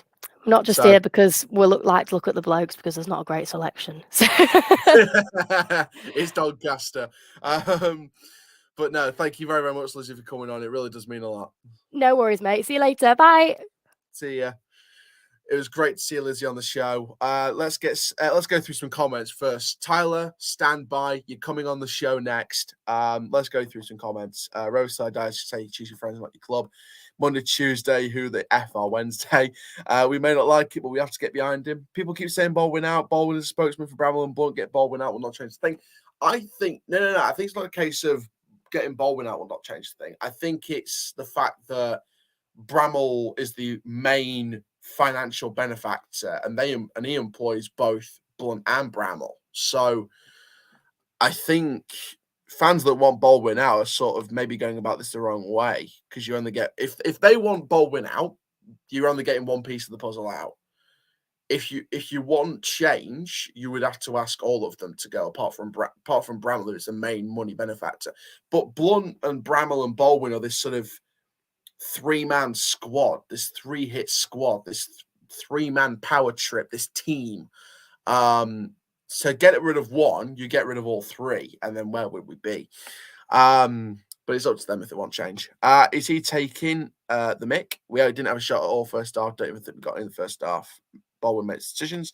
Baldwin can sack Blunt. I think Bramwell can sack both of them. I think fans will back the team and GM, but the board out for me. This isn't. No, I think he went through that already. Get the Wednesday fan off. No, Jake's decent. Blunt and Bramwell are the owners, and Baldwin's day-to-day runner of the club. I think the reason why Baldwin is the main cry of the change and the outs, I think it's because he's the main speaker for the club. Blunt's a private businessman, and Bramwell's sort of a private financial backer. So I think because Baldwin's at the face of it all and the face of the problems, That's who the fans are targeting most. Let's give Joe a chance, guys. Come on. Yeah, give him a chance. Who's your source then? I don't want to say. I'm not going to say. It's a private inside source. Get in touch if you're struggling to get into a local grassroots youth club. Not a problem. Thank you very much. Baldwin and Blunt both laid on strategy and decisions. That's obvious. Another issue is the amount of injuries and length it takes them to return. We made several mistakes with injuries, constant setbacks with injuries, and that's affected our season. At Rotherham, we went fitness coach Warney. It taken a while to get where we are. 4-5 year journey. Warney had the caretaker role a few times. To our Donny in a place to wait for this to work. I think that's a fair analysis. Up the Forest says Door on tour. Big up Door. Come on, Lizzie. Don't hold back, no splinters. Hey, Lizzie. Hopefully it's a Paul Keegan. Someone like that would be nice. Could you imagine Kevin Keegan as a mentor? That would be a nice one. Heard we're linked with Paul Downing. Our favourite Portsmouth did all right for us on loan. Centre-back's not one of the crucial positions with the players coming back like John and Williams, etc. But it would be a decent player. We know which... Oh, by the way, that Paul Downing comment, what's your source? Please put below. We know which direction we're going. It's clearly backwards, mate. Bernardo Silva. John Marquis apparently on the transfer list. Interesting. I mean, that would be interesting. Eco Power not keep mode. Should bring Andy Warrington. Greg Blundell's a physio. Get him in. We are family. Just me who thinks we'll stay up. I'd like us to stay up, but there's no evidence beforehand to suggest we will. I do, but I think it's hope, not belief. Exactly. I think we'll stay up, but next season, the board are sucking the life out of our football club, a winger that can't run, get Billy Sharp back in for his last hurrah. That would be interesting, especially if he wants to leave Sheffield United and he's not going to go to another Premier League or Championship club. He's playing every week for the Blades, Andrew. That's the thing that all sets apart for that. We can only hope. He had Newcastle tracky bottoms on in an announcement photo. That spelt panic. Brian Stott would get in our team. Bulldoze would sort the club out. No, I don't think that's fair. I backed Crew tonight. Brian would get into our team. Don't believe a word Baldwin says. Russ Wilcox was a good lad in 2 previous spells. Baldwin should stick to vending machines. Lizzie was brilliant. Football is our game. My stream postponed as Chelsea still playing, so start time. Marquise on Portsmouth transfer list. I snap his hand off. Hello, Liam Barry. It's been a while. Doncaster on tour. Hello. Is Joe Wright still on the books? We're still paying for his recovery, but not under contract, as Yori's just said. So we can try and get him on a contract in the new year when he's back. Tyler is on the show then. Tyler, how are you? Tyler? All right, good, mate. Can you hear me? Yeah, hello? Yeah, I can hear you. How are you? Hello? Hello? Yeah, good, mate. Good, mate. You? How are you? Hello, can you hear me, mate? Yeah, good. Yeah, mate, good, thank you. So what are you thinking about the appointment then of McSheffrey? Do you think it's a good appointment? I think it's 50-50 basis pretty much because they're thinking about the cheap option and then now he's not an experienced manager. He's done stuff for... I don't know if he's done anything with the youth team, but you don't know if he can bring that to the Donny full team, innit? You're just thinking, what could he do? Who could he bring in? What could he inspire the team after the Sunderland loss? All the players have probably got their heads down, haven't they? So this is one of the things, isn't it? I definitely get that. Yeah, it's one of those things, isn't it? I mean, what do you hope for in January? Do you think we're going to get some signings in that are of decent quality, or do you think it's going to be one of those where we're very underappreciative of the loanees that have come in, or the signings? I think the board will back us a lot. I think everyone's saying Baldwin out and stuff, but I'm backing him. I think he'll bring in some good permanent players and some loanees. But I think Dalberg will not get a chance with Gary McSheffrey because you can just tell, can you just sit on the bench? He's not really bothered Dalberg though. You can see where he's gonna go though. This is one of the things I think Rovers could bring in some top quality players.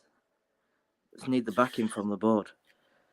Yeah, I mean, there's potential of that. I mean, obviously, Paul Downing was mentioned in the comment section as a rumour. John O'Toole's an experienced midfielder in the Football League. I mean, there's obviously John Marquis on the transfer list. I mean, there's a real potential here. I'd love to get him back. John Marquis will be. I don't know if he'd perform like he did last time or then he's back from us. I don't know if he would. Yeah, absolutely. Like I say, it's just one of those things, isn't it? It's one of those things where we just have to hope and see. But Tyler, thank you very, very much for coming on and sharing your thoughts, mate. Really do appreciate it, and have a great evening. Thank you very much, Tyler. Guys, please come on to the stream if you still want to share your opinions. StreamYard link is in the chat. Obviously, I don't have the chance to pin it yet. Always a pleasure coming on, matey. Always great to see Lizzie. As always, Alfie May supposedly bought a house in Doncaster as well. Would be a pleasure to have him back. I think he's staying at Chesterfield. Chesterfield. I think he's staying at Cheltenham, to be honest. Yeah, that's right. Big up, Lizzie. I hope your team do well. Where have you been the last 6 months, Liam? Liam, use StreamYard link. Come on the show. You haven't been on one of my streams in about a year, so come on the stream, mate. And I'll let you know where we are. Cheers for that, mate. Not a problem, Tyler. But yeah, it's one of those, isn't it? It's one of those. You know,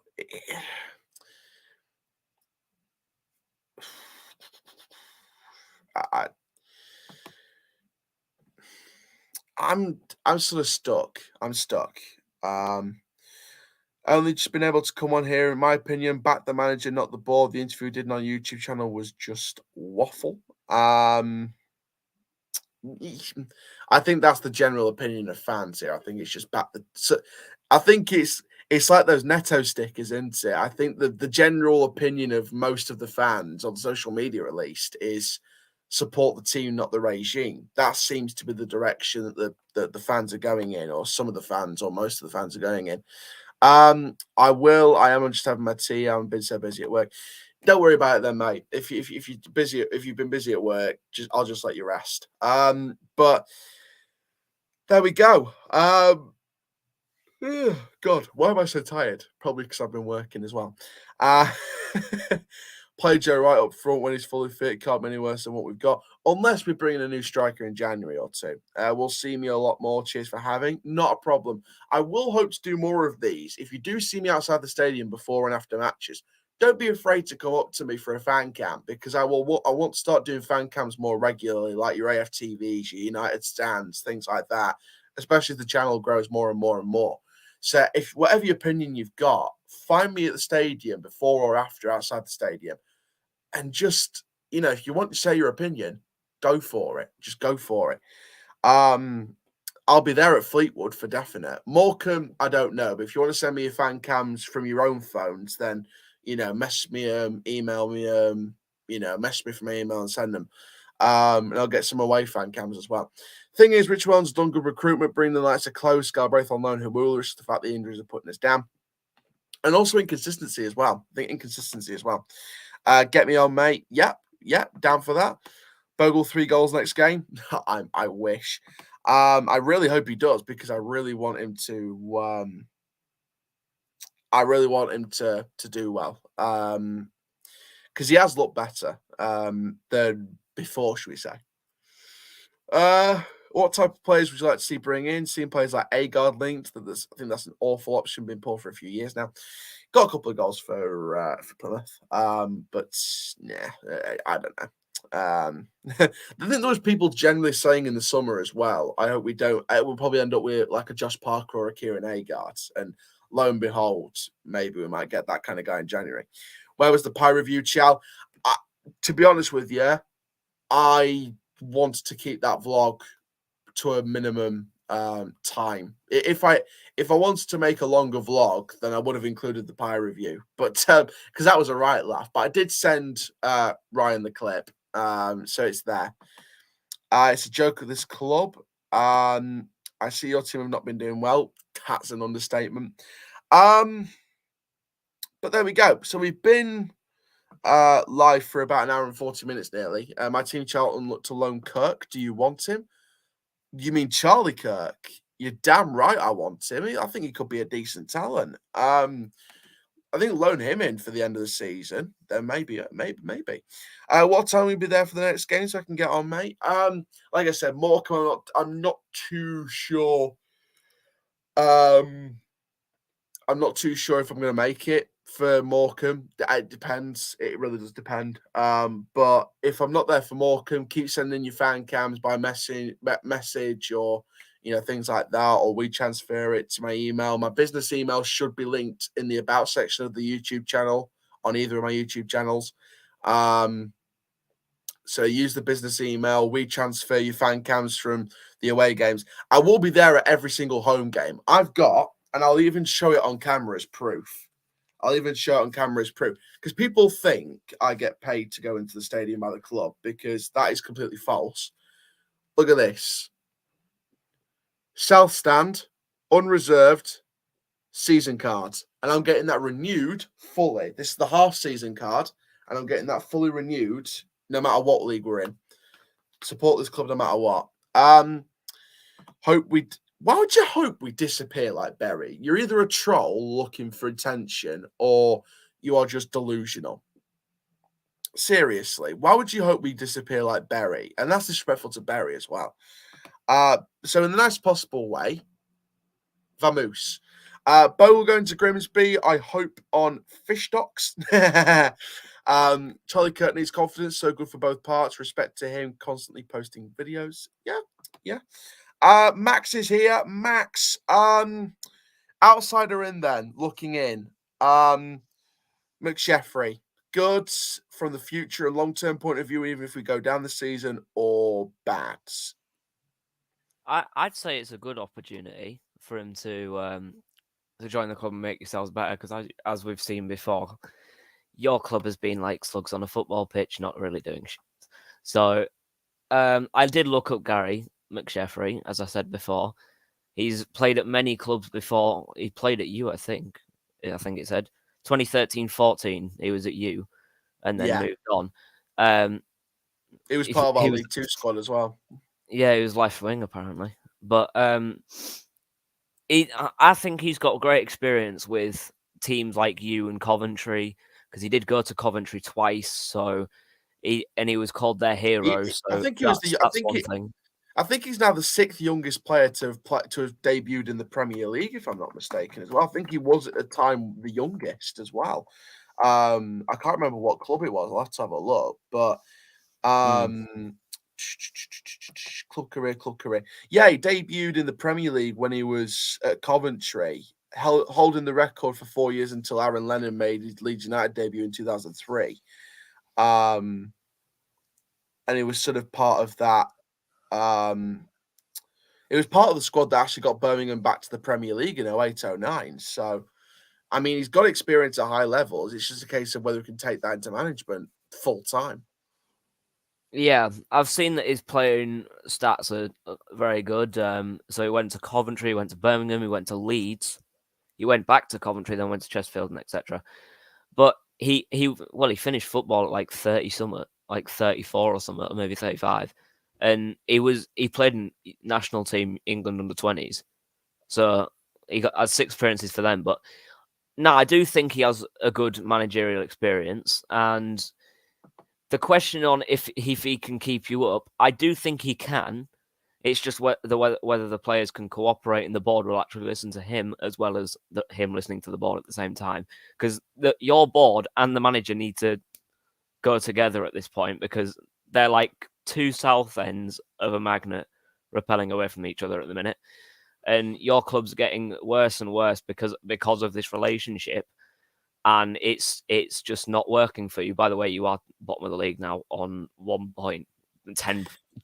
20 minus 26 in goal difference, by the way, but we won't talk about that. But yeah, I think 10 minutes to go. It's 2-1 Crew with 10 minutes to go. Yeah.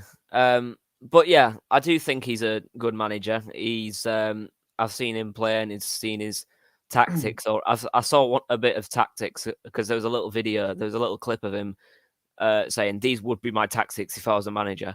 So I've seen a little clip of him, and he's actually quite good. So I'm really excited to see where he goes. And as I said, he's got lots of experience with you and every other club. So he's been called the Coventry City hero. So then again, it's just one of those times where if you bond your board and the manager and everyone at the club to work together well, you might as well stay up. yes, the goal difference is a bit of a outstander here, but there is a very big chance. You've got 16 points. You're 1 point behind Gillingham. They've got 17. Crew have now moved up to 18 with this win if they get it. Lincoln City are on 22. Yeah. Now your next fixtures, Morecambe and whoever else. In fact, Crew they're got up to 22nd. Crew got up to 22nd with this win. Because they go ahead of Gillingham as well. Yeah. See, they went up. They went ahead of you anyway with a draw, but they're now. But that means they would be level on points with you and be like 10 points ahead in goal difference. So it is possible for you to stay up though. If you have Morecambe and a couple of others that should be easy, and should be is quoted there. If you're playing those games and you play them well and you get at least a point from each of them, then and maybe 3 points from one or two, then who knows? You could be surviving League One. You could be like Hull City, scraping our teeth. But like, because we've done it many times before, where we've sat right at the edge of the relegation zone and survived on like the final 3 days. But I do think you'll stay up, but it's going to have to be one of those tight battles from like final 2 games of the season. It's got to be a West Brom 2004-2005 Great Escape. Yeah. It's going to be like Leicester City, but you don't win the league. You just stay up. What do you make of this then? So obviously there was an official, one of the quotes from Gavin Baldwin's sort of video explaining why they appointed McSheffrey, from the man himself.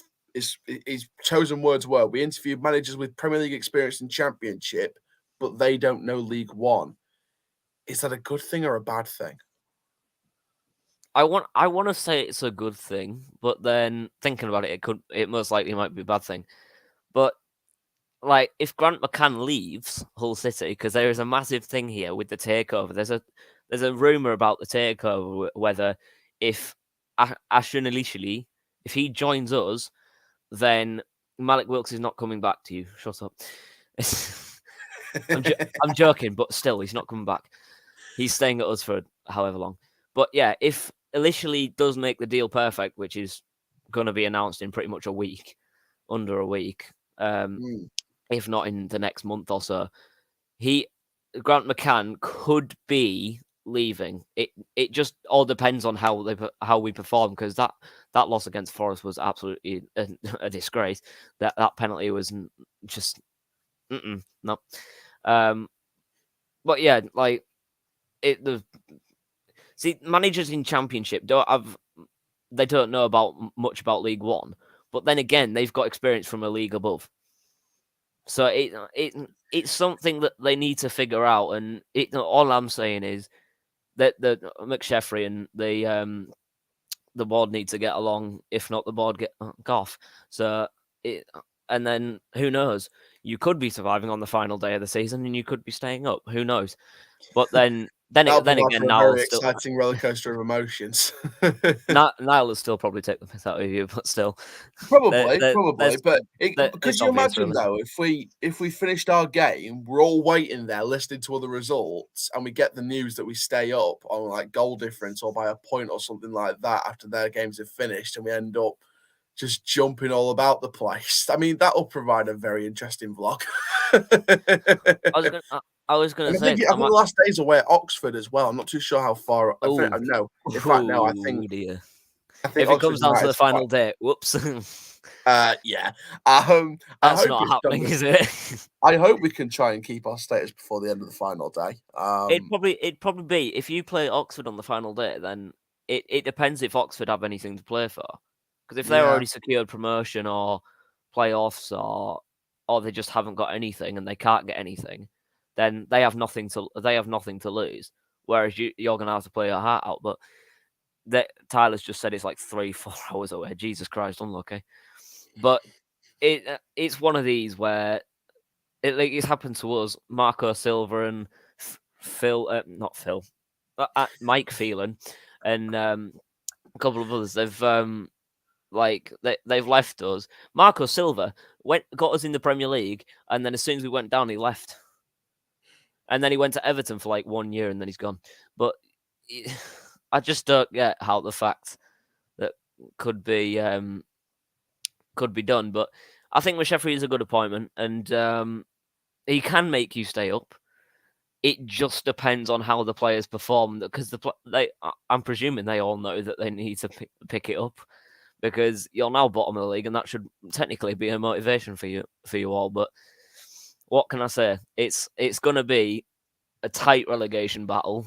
But then again, who have you got in there? You've got you, Gillingham, Crewe, Morecambe. See, if I can count properly, you're actually 2 wins away from Lincoln. 2 wins away from 19th and 20th.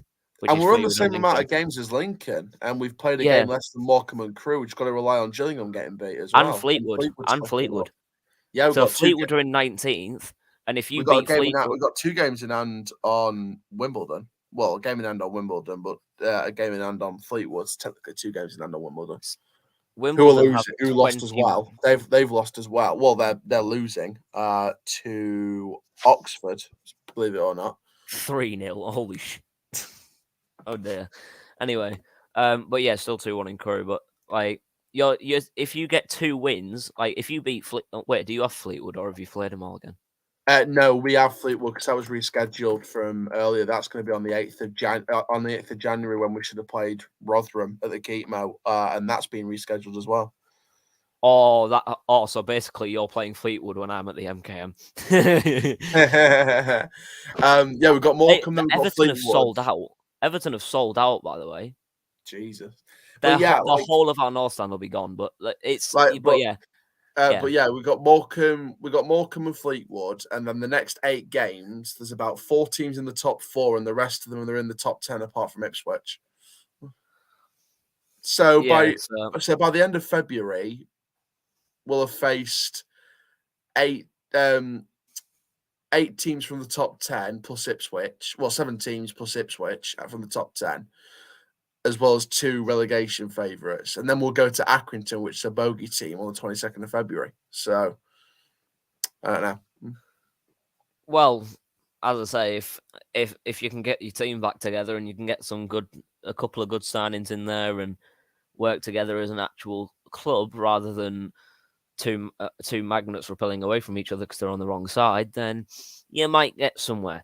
But at the moment, you could do you have Morecambe and then Fleetwood or? Yeah, Morecambe on the 2nd of January and then Fleetwood on the 8th.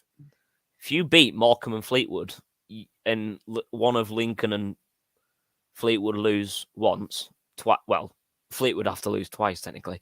But if you beat Fleetwood and win another and beat Morecambe and Fleetwood lose their game before your game against them, and maybe Lincoln lose one. You could go that way instead. Maybe.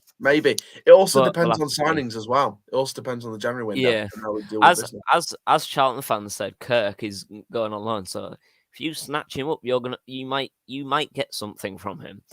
There's a lot of players that could be going around everywhere. So it could be one of those where you have to snick and grab anywhere and everywhere. So. But, like, as I said, it's going to be a tight one. And I think McSheffrey can give you a little bit of a leg up for this because he has got experience and he is a good manager in general because I saw that clip. So I think he'll be good for you. But if he isn't, then commentator's curse. then here we go again. Max, thank you very much for coming on the show. Much appreciated. No worries. I've got a stream. I've got to go for a stream anyway. So cheers for having me on. Brilliant to see Max, of course. There we go, guys. That's going to be it for this stream. Let's go through the last comments. We're probably going to try and stretch this out to 2 hours. Let's try and stretch that to 2 hours. McSheffrey's going to keep us up. Let's hope for the next home game and let's have the drummer area back. Yeah, that was an interesting one about the drumming area, wasn't it? That were a weird story. I was literally right next to him when they were talking to it about it, and like the drum was attached to the side next to the Sky camera, and then they were talking about having to move the drum like down to the railings below, like the 2 railings below, so it wasn't in the way of the camera or the vibrations on the camera. And And then there was suddenly talk about moving the drum completely out of the way, and a lot of the fans were not happy about it. We even started chanting, "We want our drum back! We want our drum back!" So that was pretty fun. But yeah, I think Doncaster staying up, get 2 defenders, 1 striker, and a mole. What a player! A mole.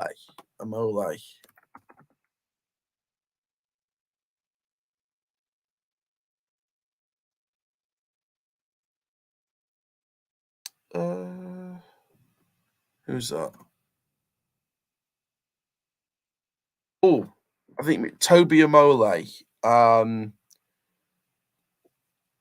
Say on loan from Tottenham. I mean, I don't know much about this Toby Amole. I mean, would he be good? Anyone that's seen Toby Amole play, comment down below.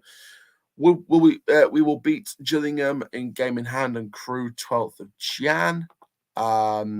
Helping you lot. We have tough games in January and February with the likes of Rotherham, Wigan, Plymouth, Portsmouth on a trot. Yep, absolutely. Well, my team lost to Leicester. Also, Chelsea won 1 full time. Saw that. That was interesting. Hull City in the mud. Tony, if that's who I think you're talking about, Luca Tony is a director of football. That's a proper football manager name, that one.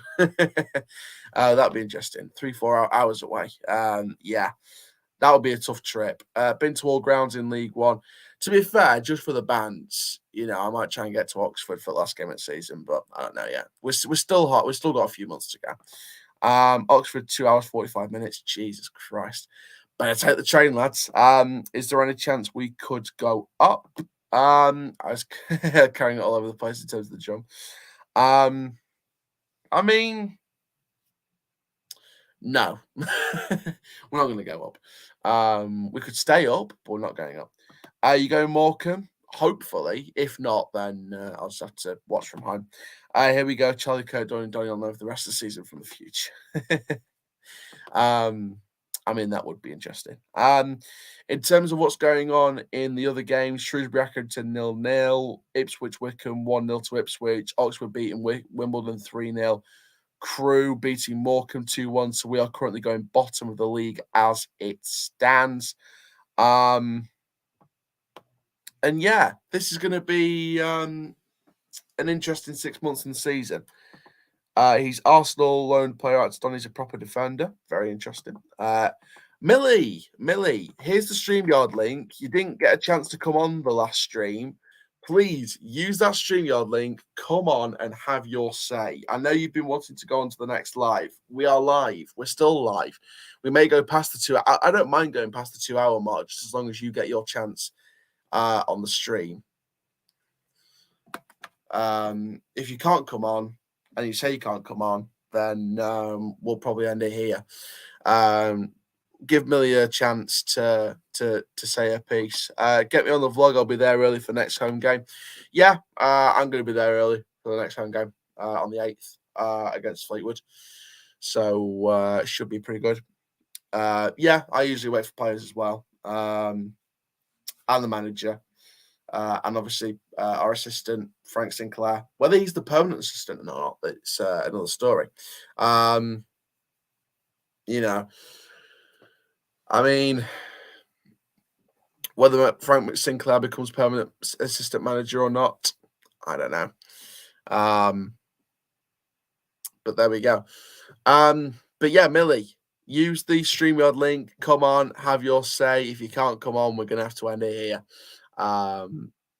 It's a do or die situation.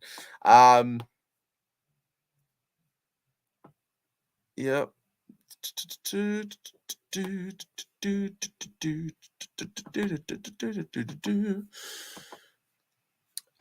Should ask Cov Vlogs in the vlog as well. Hopefully, fingers crossed. Who is the best and worst at Doncaster, mate? I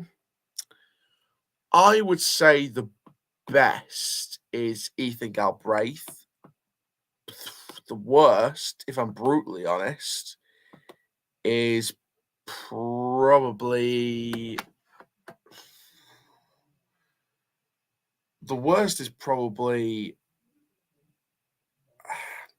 see, this is the thing. I don't really like saying the worst because it's like basically saying the rubbish footballers.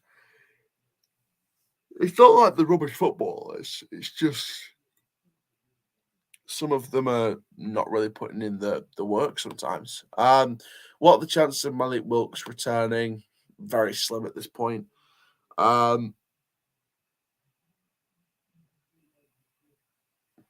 Millie, have we got your answer whether you're coming on yet? I'll put the StreamYard link in the chat again if Millie wants to come on.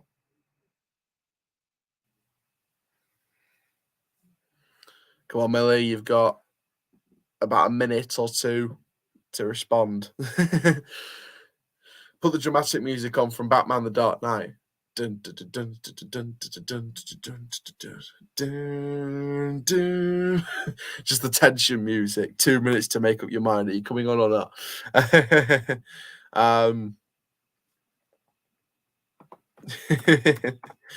So very tense end to the stream here. You joined us in a very, very, very tense studio. Will Millie be coming on the stream? Who is your favourite Batman villain? The Joker all day. I am the drum, by the way, if you didn't know. Oh, I knew. Millie's here. Millie, how are you?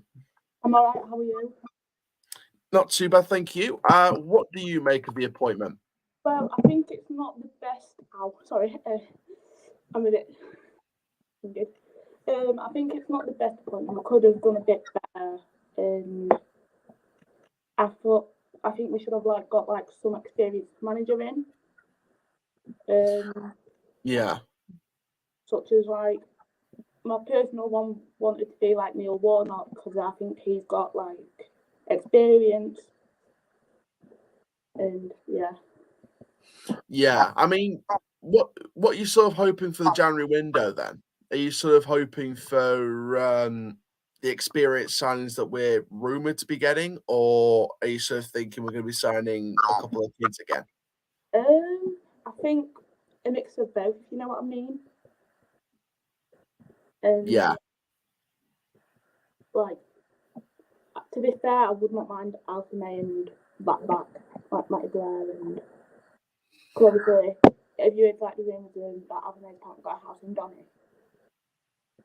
Yeah, I'd like to see Alfie May back, absolutely. And finally, where do you think, now we're halfway through the season, where do you think we're going to finish? My head goes above relegation. My heart goes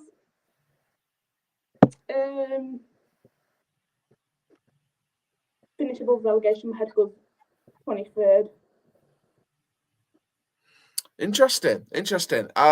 Millie, thank you very, very much for coming on the show, and it's great to see you. Hopefully see you at the Fleetwood game if I'm not for Morecambe game. Yeah, I don't know if I'm going to that game this year because family commitment. Well, hopefully, if you come to a game in the future, hopefully I'll see you there. Right, see you later.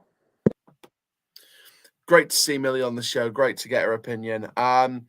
Who's the best team Doncaster have faced, the most enjoyable team to face? The best team we've faced is probably